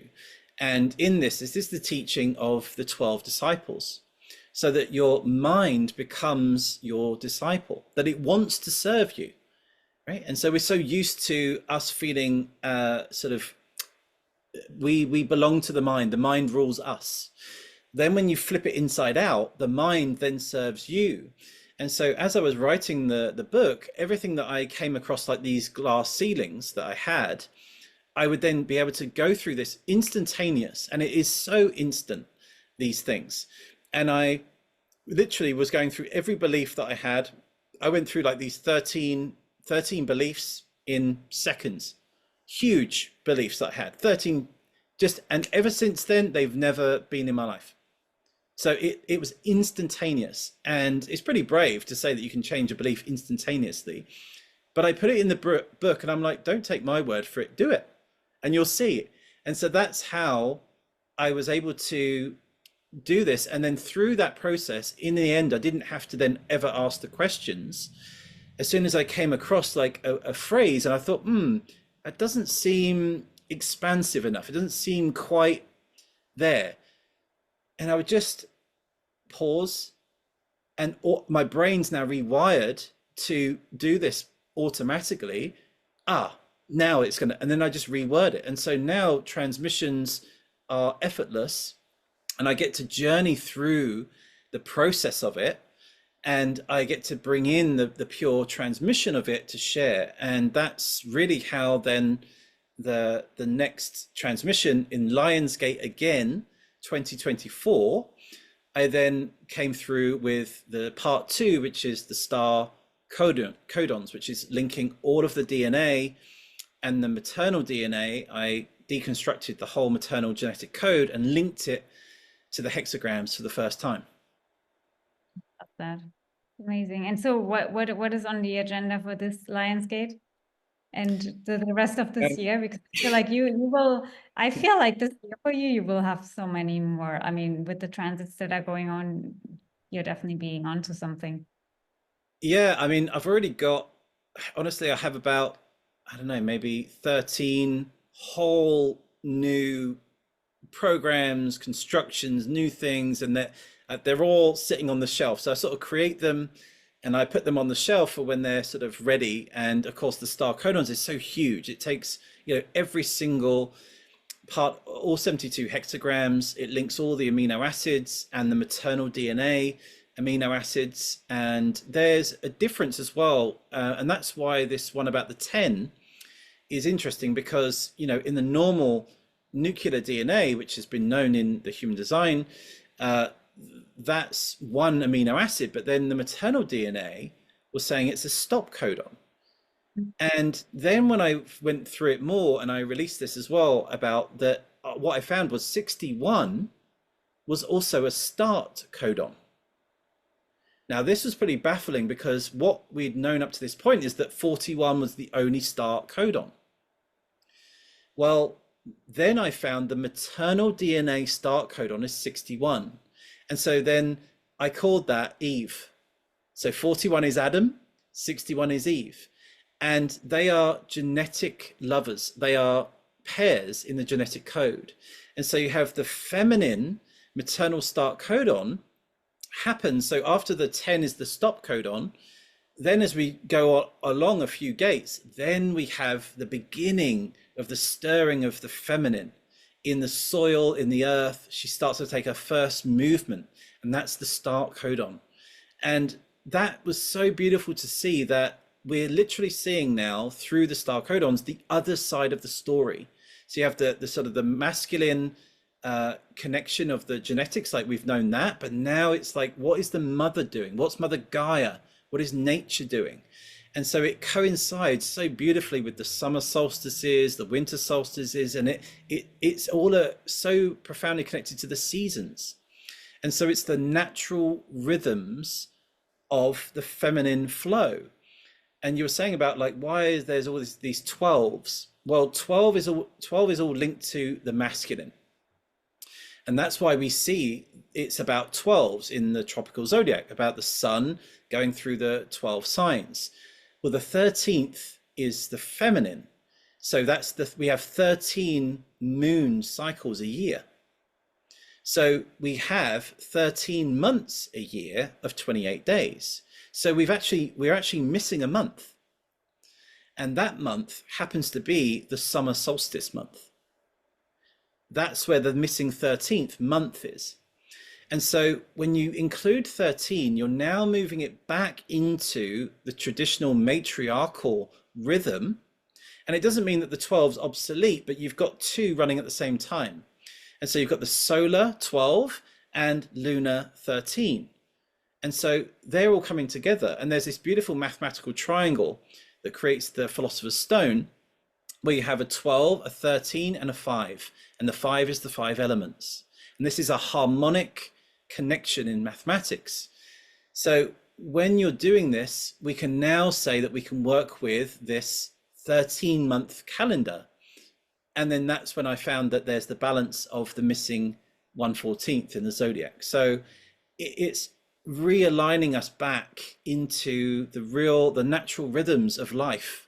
And that's where we felt so disconnected, because our calendar, our months, our cycles, the feminine, menstruation cycles, ovulation cycles, all of that has been sort of dismissed.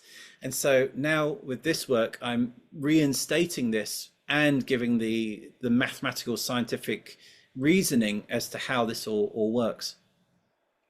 I love that, because while you were sharing that, it reminded me I had this download I wanted to do with a good friend. He's really deep into human design, same friend that I went to Egypt with. And basically we were talking about the lunar and solar reversal that is also happening, when we go into the age of the sleeping phoenix, and like even the genetics of our body changes from the more consciousness in the solar plexus towards the spleen, like the more instinctual, the more of that, and how we've been really disconnected from the rhythms of our own nature, and that's being reversed. And so I'm actually wondering now, because I just looked up my notes from back then, because I wrote down all of the gates in the solar plexus and the spleen. And even, what did I write about Orion's belt there? Solar plexus should not be run by the moon, but the sun. Orion's belt, Vitruvian man. That was just a random note on my notes back then. So obviously, whatever. I have to go into it again. Because the gene keys transmission there is all about gate 55, and there's also gate 22, but gate 55, what is your connection to the I Ching with the 55 and that entire transmission based on, like, through the lens of the Lost Octave? Like how connected are you to that 55? Yeah, great question. I actually posted about the 55, and because I've linked all of the star codons to like the tarot as well, and all of the DNA, and I spoke that the 55 is actually connected to the Tower card, right? And so this goes back to ancient Babylon, where they had the Tower of Babel and the fall of Babylon. And what was that all about? Was about the fact that we had this one language. And then when the tower fell, we split into lots of different languages. And then that's what created this sort of chaos and this idea of separation of religions, traditions, and all of these things. So in their sense of fractaling out was a sort of a chaotic fractal. And so the 55 is this idea of the tower moment, right? And of course, we're experiencing that, right? Is that all structures are falling, and we're trying to find, essentially now we're trying to repair and find the one language where we can all connect, and everyone can have their own fractal parts, but there's a common universal energy there, that we're saying all meeting in the heart, or we're more, compassionate towards every religion, that every religion has the essence is the same. So that's really the link. But in the Lost Octave wheel, because there's 8 more gates now, we are already way over halfway through the 55 as a collective. So to me, this idea of the 2027 moving into this new shift, for me, in my calculations, we've already been in this shift for 300 years. So we're actually now moving more towards the 30, which is the fire over fire. The 30 or 13? 30, 30. Oh, 30. Interesting. So, Oh, oh my gosh. right? Like I have it on my notes here. What is it? Yeah, it's true. Yeah, I had literally, it's like gate 55, abundance and spirit, and then the next one is gate 30, desire, which is obviously the word in itself means from God. Like it's a Greek word. Every desire is from God. So it's like moving into that God consciousness. It's Yeah. like, So yeah. fire over fire. So you can kind of see, because the image of the Tower of Babel, obviously it's on fire. So you can see how they're so linked. But of course, in my work, that is the sacred swan. And the swan is all about speech. It's Sarasvati in the Vedic system. And so it's all about music, harmony. And I spoke about it as the black and the white swan, integrated as one. So this is a process of our Ida and Pingala now coming into the central channel. And the central channel is the Sarasvati River. And so it's actually about the purification of the fire, not to necessarily burn and destruct, but to refine our speech, to bring things together, the burning of the fire in the heart. And so it's really beautiful. And that's why I say, like, the 55, yeah, it's my experience of it is it's kind of quite, it's the tower moment. So it can be quite abrupt shifts. But to me, that's already been, we're already halfway through that transit. We're actually more, or further than that, we're actually more akin into moving into the 30 and understanding what that means. And that 30 is connected to the age of Aquarius. And then in the Lost Octave, the 66, which is the highest master number gate, is in Aquarius. So when you add in the Lost Octave, what's interesting is that what most people are focused on the 55, but in my work, it's all about the 66. So it's like, you see the octave up? It's really interesting. Both 11. numbers. And so, yeah, I think all of the palindrome gates, the ones that are like fire over fire, water over water. And of course, we know the 29 is the super partner to the 30. So we have the water over water, fire over fire. And then we have this idea of the swan, because Cygnus, the swan, which is the womb in the Egyptian mysteries of all creation, it's Nut's womb. Nut, she's the goddess, the Milky Way, and you see her, she's sort of like bent over in the iconography. At the very womb of Nut is Deneb, which is in Cygnus. And so the swan is the cosmic womb, the mother womb. So the 30 is this basically being the reborn again as the new human, the new humanity. That is really where the Lost Octave points us to, is that is what we are shifting.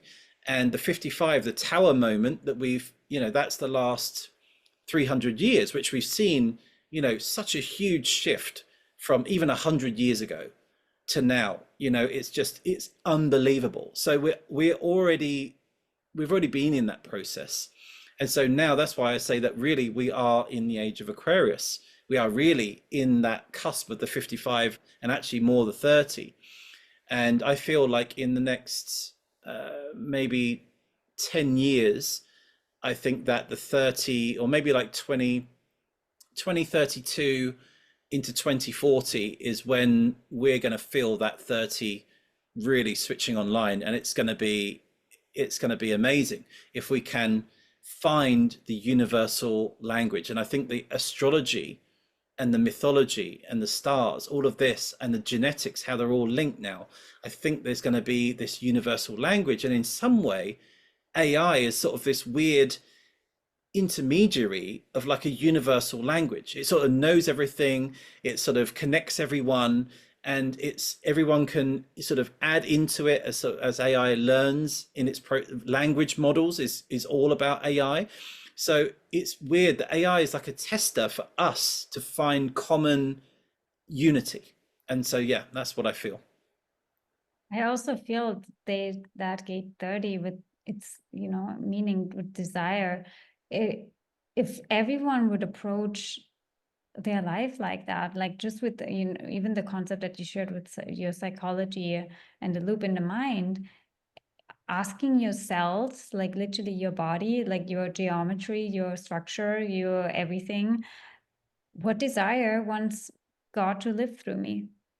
That simple question, and just sitting there curious, with curiosity, with maybe the Lost Octave, the book, and all the tools that we have, to be like, with oh my gosh, I remember my words, which myth does God want to play out through me? Mm. And we all follow that question, or the impulse that we get from asking that question, then we already create that harmony and coherence in the plot that we came here to play. So that already is a reset code in a way, Mhm. right? Absolutely. And so I share that the 30 is about invitation. So it's the invitation. So of course, all invitations that we often think, oh, if I get invited to something, then that's a good thing.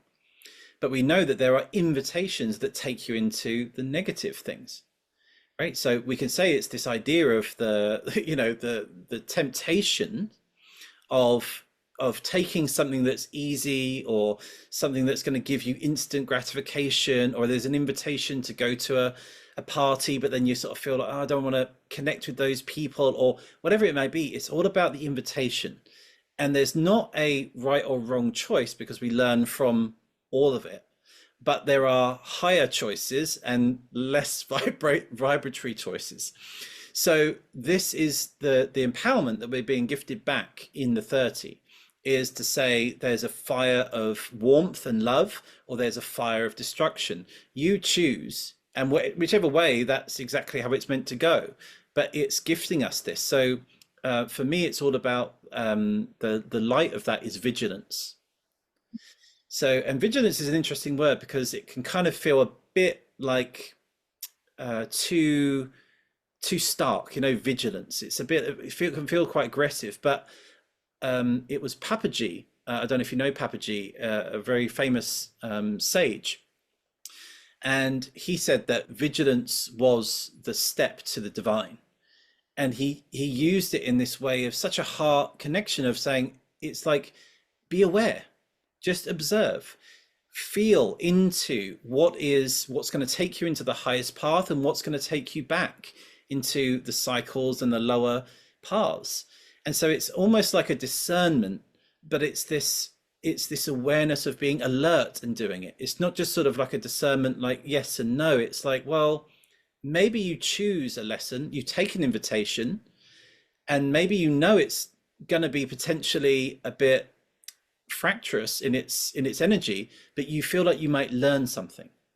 So you go into situations like aware.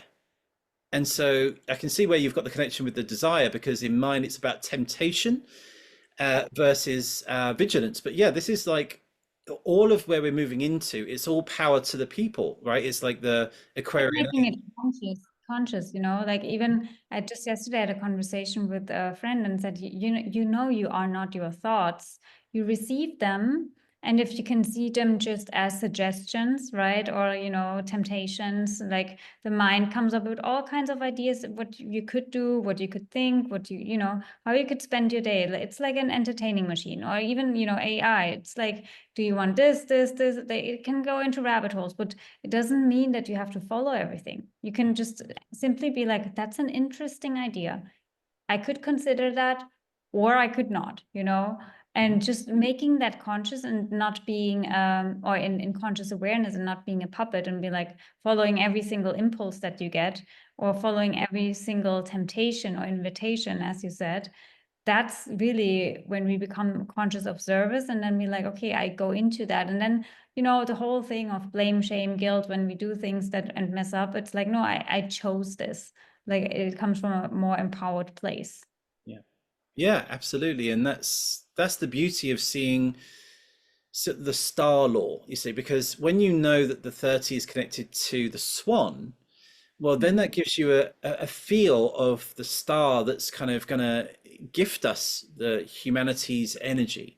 And of course, it's so beautiful to have Saraswati, the goddess, and the speech and the music. And so you get this idea of what it's about. And, this idea of that you have the black swan and the white swan. So you have the sovereign duality, almost like sort of divine duality, where it's not about like right and wrong, but it's more that these two things are living together, and that our job is to bring them together in harmony in this recollection. And so we have the black swan wing and we have the white swan wing, but really we are that embodiment of both of those. And so that's this beautiful invitation into the Aquarian age. It's kind of almost poetic how the stars are showing it that is what our next process after the tower moment. Then it's like, okay, now we get to give you an invitation into this beautiful balance in Aquarius. Obviously, we have to speak about something like that on the full moon in Libra, where, with Chiron. But also it brings back to what we said earlier, that this like the entire universe is really just a balancing things out, from a state of imbalance to balance. And that happens through contrasting experiences. And with the other Robert's words, if we stop judging that, then, there's a lot more harmony inside of us and then also in the world, because we don't think that something is wrong in that sense, because it's all part of the game, all part of the play, all part of the how we learn, really. Yeah, absolutely. And so that's why I invite that quadrinity psychology, because we can see that like we know that we have yin and yang.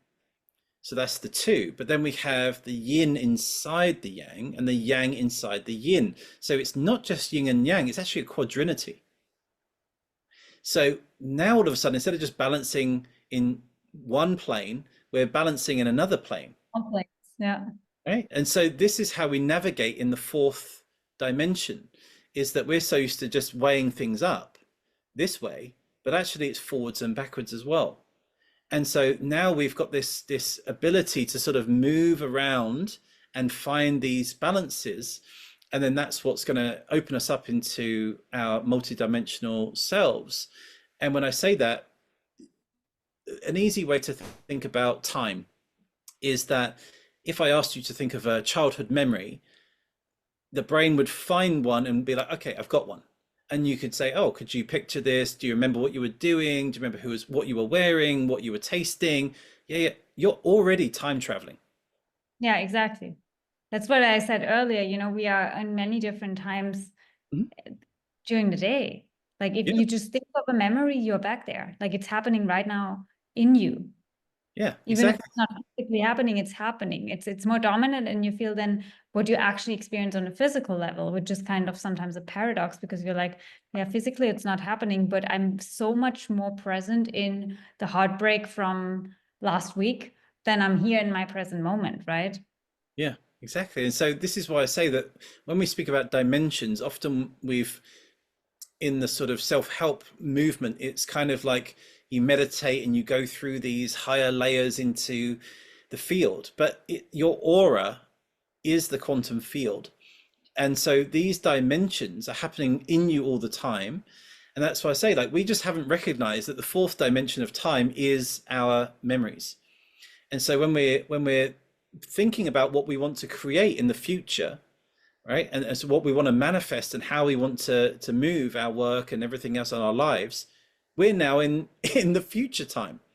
So we are already time travelers. It's just that we thought it was this idea that we would walk through some Stargate portal and enter into the past, but we're doing that inside this amazing technology of our human body. So the fifth dimension is exactly the same. The sixth is exactly the same. And so you'll find all these layers of how to move into that as we progress.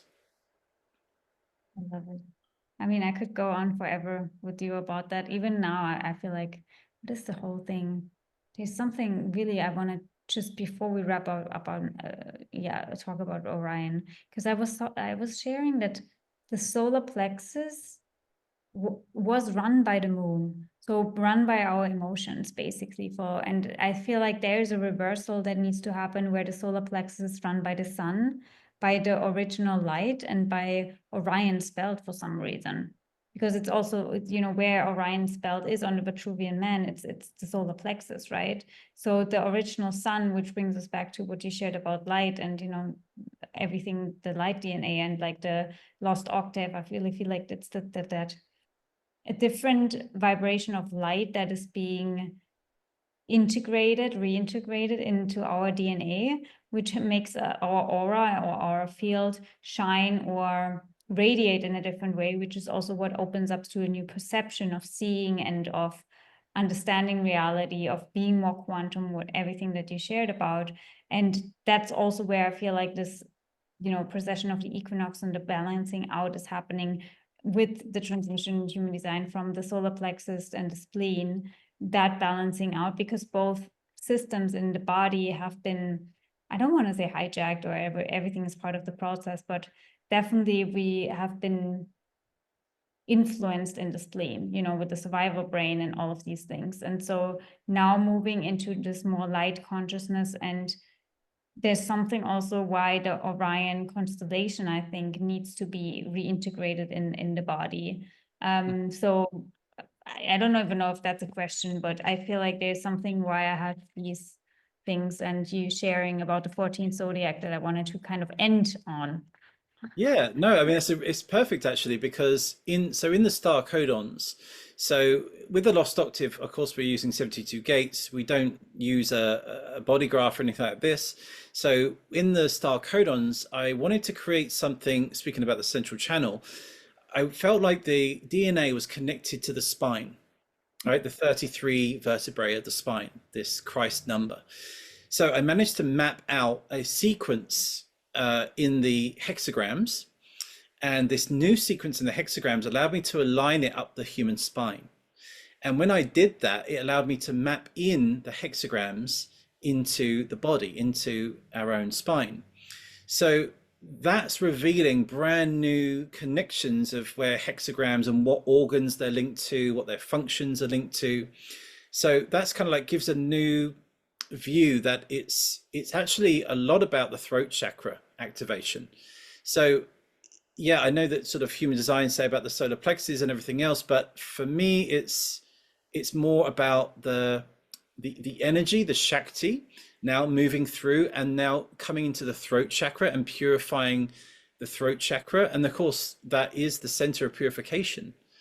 And it And is also Saraswati, you know, it's yeah, like the voice, music, it's sound. yeah, exactly. So, and that's all linked to the pyramids because the pyramids are the throat chakra. So it's more actually about that in my experience and what I'm sharing.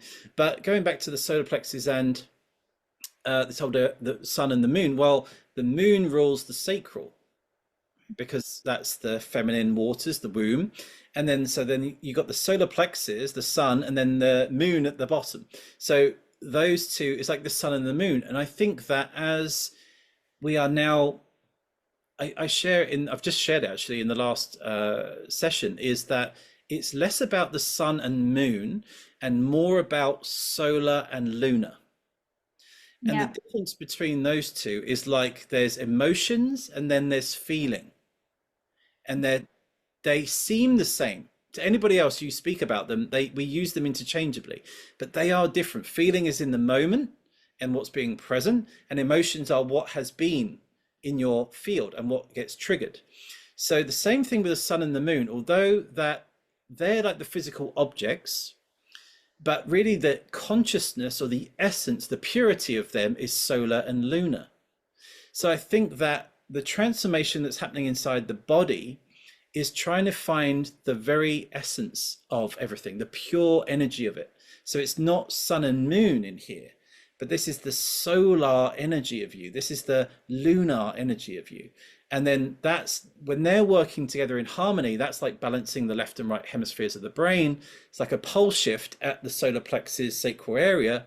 And then that's where the central channel comes out to open the throat. And then that's where your speech and the balancing of the hemispheres, the balancing of light and dark, yin and yang, all of these things, it starts to manifest in your life. So that's kind of my experience of what the transitions that we're going through when it comes to the body, and I say the new findings that I found in the spine, with where the hexagrams are placed are absolutely fascinating. Like it I is want to know just about that. Oh my gosh, I've loved like studying the spine has been basically my life's work. I wow. just love, wow, I love Yeah, it. yeah. And Yeah. so to see it, like for example, how the old sort of I Ching used the hexagrams. They would always use that the heaven was above and that the earth hexagram was below.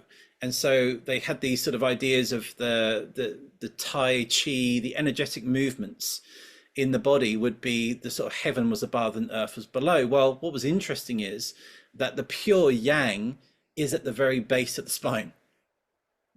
So in the star codons, it's that's why I say it's about Shakti. Pure yang is actually Shakti. And so it is actually the first hexagram is actually at the base of the spine, exactly where the awakening of the Kundalini to move it back up the body. So as I started to find all these where the hexagrams were, it really, obviously in the body graph they say like it's in like the G center, right? But when now through this sequence, it's talking about like what is the energy of the Shakti? How does it work through the spine? And that's how I mapped out all of the hexagrams to the vertebrae. And then so I was really beautifully surprised that the first hexagram was exactly where you would expect Shakti to be in the base of the spine, coiled around 3.5 times. And I'm like, this is a whole new uh, energy, a whole new way of perceiving how these hexagrams are linked to our body, and then of course the amino acids and the all of that. It's yeah, it really is I call it the genetic answers of our universe. That's I what I love call the that. star codons because you can find every question you've ever wanted to know. It's like the AI of consciousness, and it tells you about new things in the body, the way in which we're being rewired into the Aquarian age, and what we need to learn. So yeah, like all these new stop codons and start codons, these other new gates, and how it all links to different amino acids. And so there are 52 star codons. So in Ra's work, I think there was like 20 or 21 groupings of the amino acids.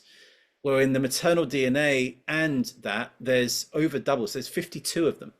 So you think about like now that the genetic code is there's so much now that we can play with and know, that's just like yeah, it's pretty mind blowing. So it's a whole year that we're taking people through it, 52 weeks. And even then, to be honest with you, we're covering so much so quickly. It could easily be a 3-year course.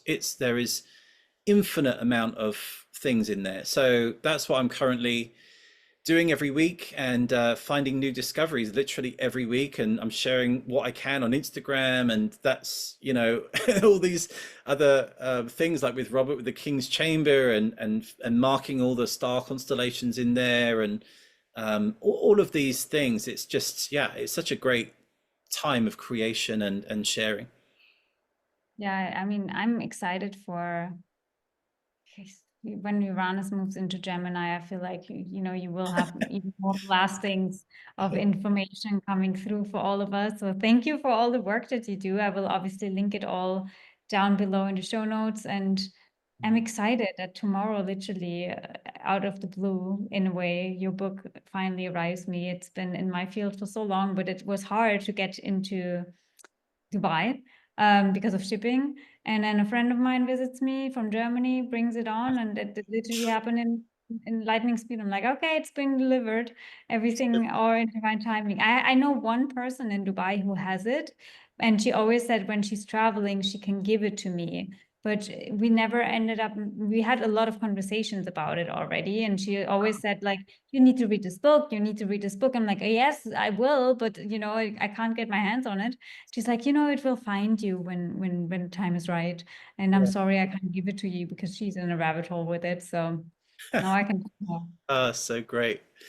Just to say, like my moon is Gemini. So when you when Uranus goes into Gemini, it'll be in my moon sign. So it'll Your be like astrology, I'm gonna know actually, and human design if you know. it's what, sorry?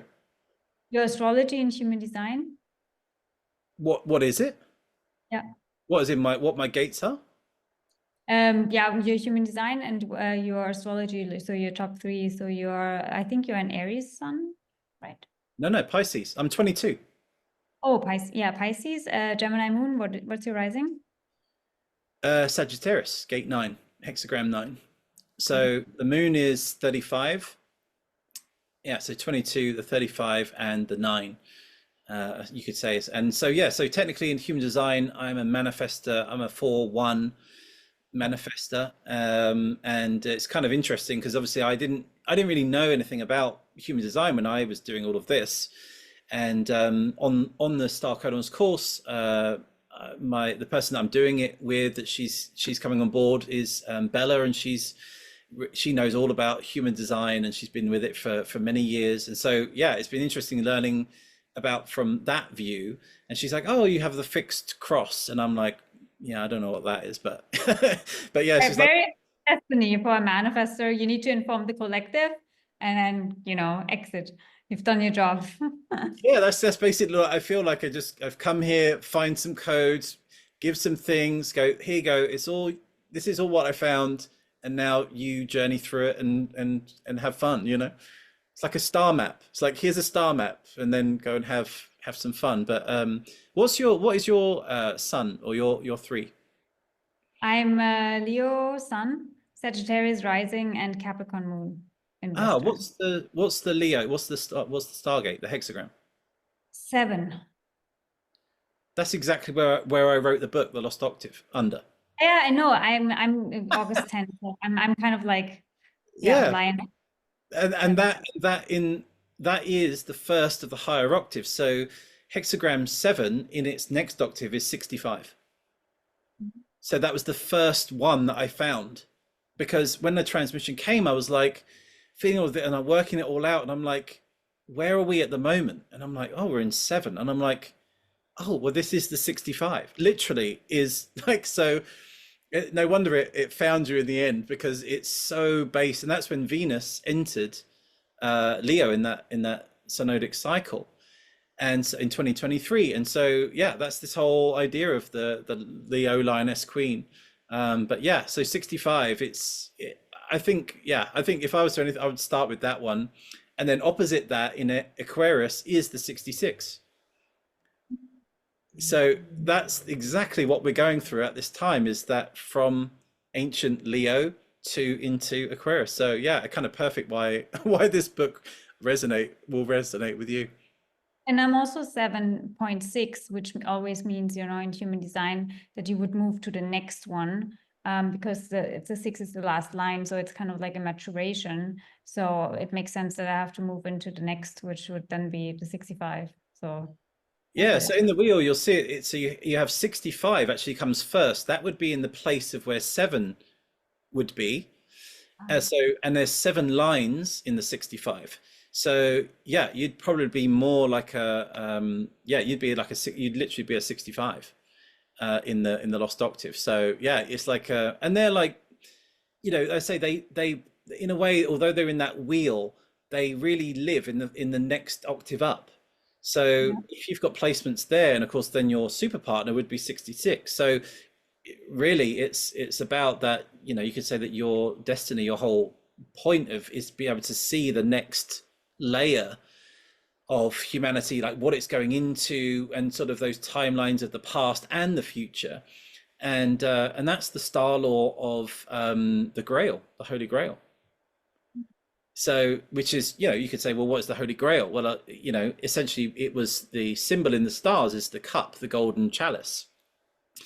And so it's all about the search for the Holy Grail, whatever that means to you. It's that you're on this quest in your life, that your sun is shining to say, like, there is a quest in your life to search for this Holy Grail. And not only search for it, but to then be that Holy Grail. So there's this sort of beautiful sense of searching and, sort of Indiana Jones, like going through the temples and the searching around everywhere. But as you're integrating what you're searching for, you're becoming the living grail of the wisdom. And of course, it's connected to the womb and it's connected to the maternal DNA and all of these. A10, my north node, which would then be again the void and the maternal DNA and like everything we talked in the beginning, which is wild.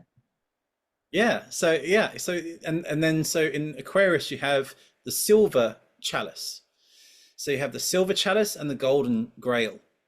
And so this would be a beautiful thing to finish on actually as a visual, is that in the wheel, so you have the silver chalice up here and then you have the golden grail here, and the river is in between.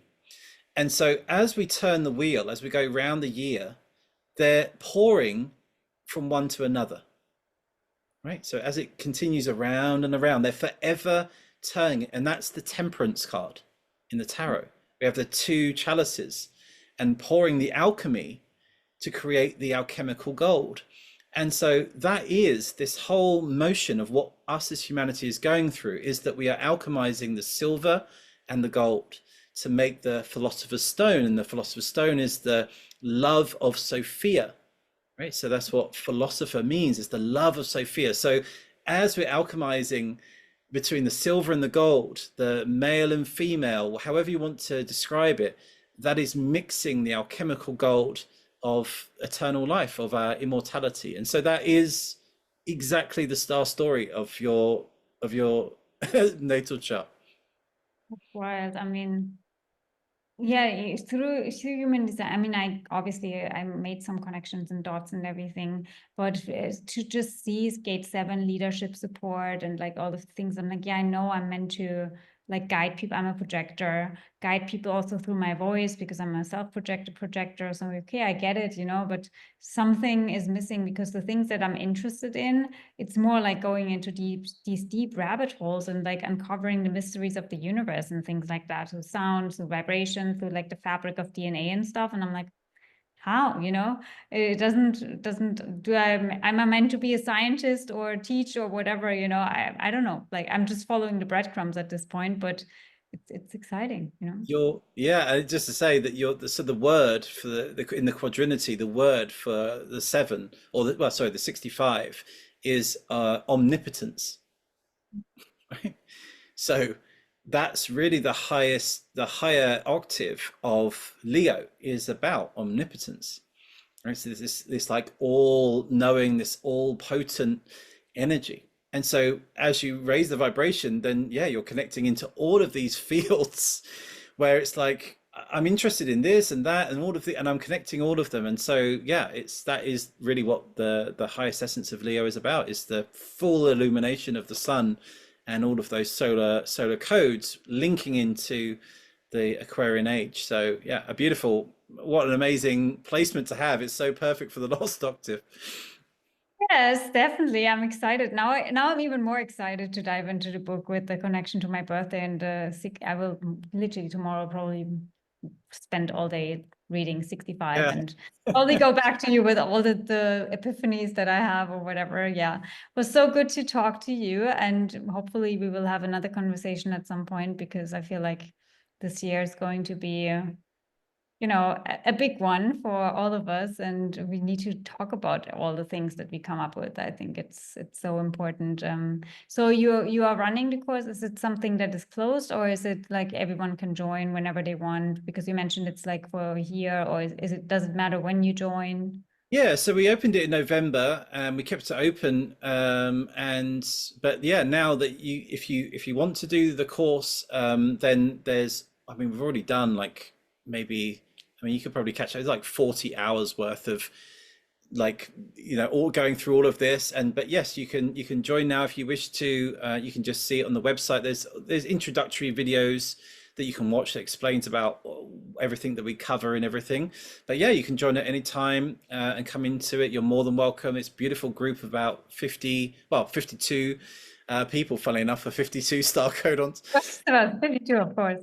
And yeah, it's a beautiful community, and new people have joined, and so yeah, it's something that you can do. You can join the calls every week, or you can do your own self study, however you want to do it, and you can watch all the back videos that we've done.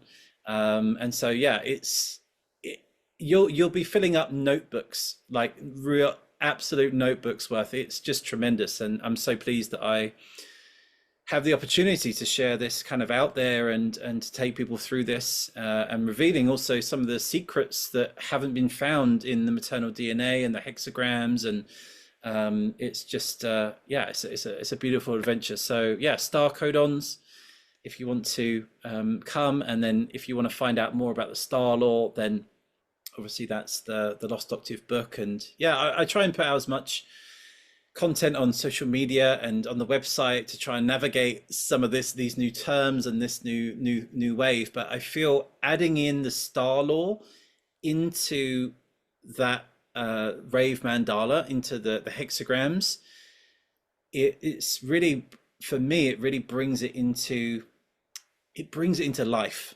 It's not just about necessarily degrees and what the hexagram means. It's like, what is this happening in the stars? And of course, the whole thing's about astrology. And so we can see that all of the deacons, all of the stars, all constellations are there. Now we can tune into those as a new facet. And as I say, that's where all of our mysteries and myths and stories come from. So that's the easiest way we can learn, is by listening to stories. Everybody loves a great story. So if you know the star law, you're literally just reading the stories of your imprint. And I'll just end with that. I recently just shared that the constellations are our genetic code, and that I found that as you look down the microscope and you see how all of the genetic code is formed, you actually see the direct replica on the night sky. And so for all this time, we've been looking at the stars as things out there, and yet all the stars are literally in here. So I always said that when I explain astrology, because I mean, I don't know, I just always said it without having obviously scientific proof. But I always said, you know, the reason why some transits affect you that much and others don't is because it's literally like the planet that is being activated, triggering your cells, your DNA, like shaking something inside of you up. And that's why sometimes the transits affect one person more than the other, because it's coded in your cells and it literally makes you vibrate a certain way. You know, it shakes you or it doesn't shake you. yeah, absolutely. And when those planets, which is like the astro weather, when those planets move into that alignment of the star energy that's beaming to you, it's amplified through the planet with its own energy onto it. And then that, like you said, that's triggering, awakening a dormant code within you, or switching on an amino acid literally within your body. But yeah, it was so beautiful I'm now finding the exact amino acids that are connected to the exact constellation. So for the first time, it now linking the fact that what you are looking out at the night sky is literally the very fabric of your own body. How beautiful. Again, like we can probably go on a tangent with everything, but I need to add that, because what I did was I had this download, also working with Gene Keys and astrology, and that understanding of astrology, like it's really like a cellular activation that happens through the transit. And then I was going into these rabbit holes of like, well, then it must also mean that when we supplement, for example, with a specific amino acid, let's just say you have your Saturn return, and you know your Saturn is in a specific gate that has a specific amino acid attached to it. What if you supplemented amino acid and it helps you with the transit? That it's, you know, supporting your system to reboot, to rebuild, to not be shaken up so much. that was kind of like my idea. I haven't done it like religiously. I don't have proof of it, but I think that could be a good way to help us move through these shifts in a more easier way, because it's really, if you think about it, it's programmed in yourself, the astrology, also time programmed for a reason to help you, or to know, like, from a level of before you came here, during these specific moments in your life, XYZ is being activated. So I also believe that we have the remedy or the support or the healing tools to support that. So we are not like, oh my gosh, everything is just happening to me. So if you go deeper into that research, with the amino acids, it might be nice to add that, or to maybe you get some insights on that, because I'm a little alchemist at heart, so I always Yeah, like to well, do. yeah, the alchemy of the silver and the gold. But yeah, I mean, at the moment, I would say in my own processes that I'm finding the foods that contain the amino acids to try and help support like the shifts. And so my diet's changed a lot throughout this whole process. And then figuring out like you're saying, instead of yeah, I mean, you could supplement them, or for me at the moment, I'm doing it more organically with food. So if I know there's more tryptophan in a certain food, then I'm eating that in connection to it all. So I definitely think this holistic way of health and management of all of these energies is coming through. And then as I shared, that I've connected all the music and the frequencies. So again, anybody that wants to, they can listen to their own birth chart by looking in the book at the back, and you'll see the exact frequency that resonates with that hexagram. So yeah, plenty of ways um, to work with it. 1 second, I just didn't want that to be like, so yeah, you were sharing about your own like research with that as well, but it would definitely, I think, be nice to have like a study experiment on that also, because of that entire shift with, yeah, the North Node in Pisces, and like the Virgo Pisces elements of like, we need new remedies also for our cellular structure, for our health, and the coherence of our system, specifically because what I always share is that with this new quantum understanding, traditional medicine won't help the new human that we are building with this entire quantum and new DNA and all of that. There will be specific things that we don't have an answer for, but maybe going back to something that or like going into something that you uncover with the DNA, with the amino acids, with the bonding structures of maybe even a new formation of DNA could be, a new way of going into even health. Yeah, I mean, I'm very much, I keep my finger on the pulse of like what's happening in the new genetic code, because obviously that then I can then convert that into the astrology and the hexagrams and things like that. And yeah, this balancing of the maternal DNA is giving a lot more clues. And it's interesting because I would say the maternal DNA, it's the same in you that it was in your mother, in your grandmother, in your great grandmother, all the way back to when your first genetic line originated. It hasn't changed. So the nuclear DNA changes with the influence of your parents. So that's the imprinting that is in you. But the maternal DNA is unspoiled. It's the origin of the very essence of your genetic line. And that's why I'm able to track back to first Eve in this whole journey of the star codons. So working with that and letting that, the natural rhythms of the unspoiled part of the DNA, you could say, or the origin of our DNA, I think, yeah, it's just unveiling new ways. And I'd love to develop this more into sort of a homeopathic idea of foods, remedies, and things. And I think it will grow and grow. And but yeah, it's a journey, and it's blossoming piece by piece. And as with everything, it's being revealed to us when humanity needs it and is ready. And similar to what you shared earlier, and you being a manifestor, and for me too, it's like I've had so many downloads that only now kind of make sense or click, because we are a little bit ahead. That's also part of our nature, to be a little bit ahead, to see the future or to see what's needed, but we have to take our time and pace ourselves in a way. Yeah, I wish I could. It's just been wild the last 2 years, as you probably know. But yeah, I've always found there's a really interesting resonance between projectors and manifestors. Yeah, Uh, absolutely. yeah, I've never sort of, but the more that I've sort of obviously connected into the field of people that are into human design and things like that, that I've noticed that there's a resonance there, which is, yeah, I don't know if I can even explain it, but it feels like you see things, you're on the same page. You may see things different and bring in different parts, but it's like you have an unspoken like knowledge of something, like an agreement in somewhere. And so then when you share and you speak about it, it's like, oh yeah, this is really what's alive in the moment and what needs to happen for, like you're saying, the future of helping the collective. So yeah, it's a beautiful thing to see. And yeah, thank you so much for this and today, and for I'm looking forward to hearing about your insights through the book. And yeah, it's really great to be getting out there to more people and to share and to have great conversations like this where we can dive a bit deeper into the sort of technical parts of all of this. And yeah, super grateful to be with you. Yeah, because I mean, it can be overwhelming. Even me, I like rabbit holes and stuff, but when I saw your material, I'm like, where do I start?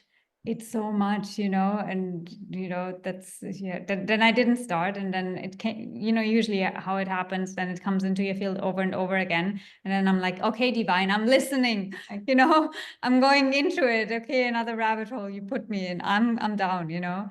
All right, it's literally delivered to my doorstep. Like, how can I say no? And the author itself speaks to you. Like, can you please answer the call? I'm like, okay, I will.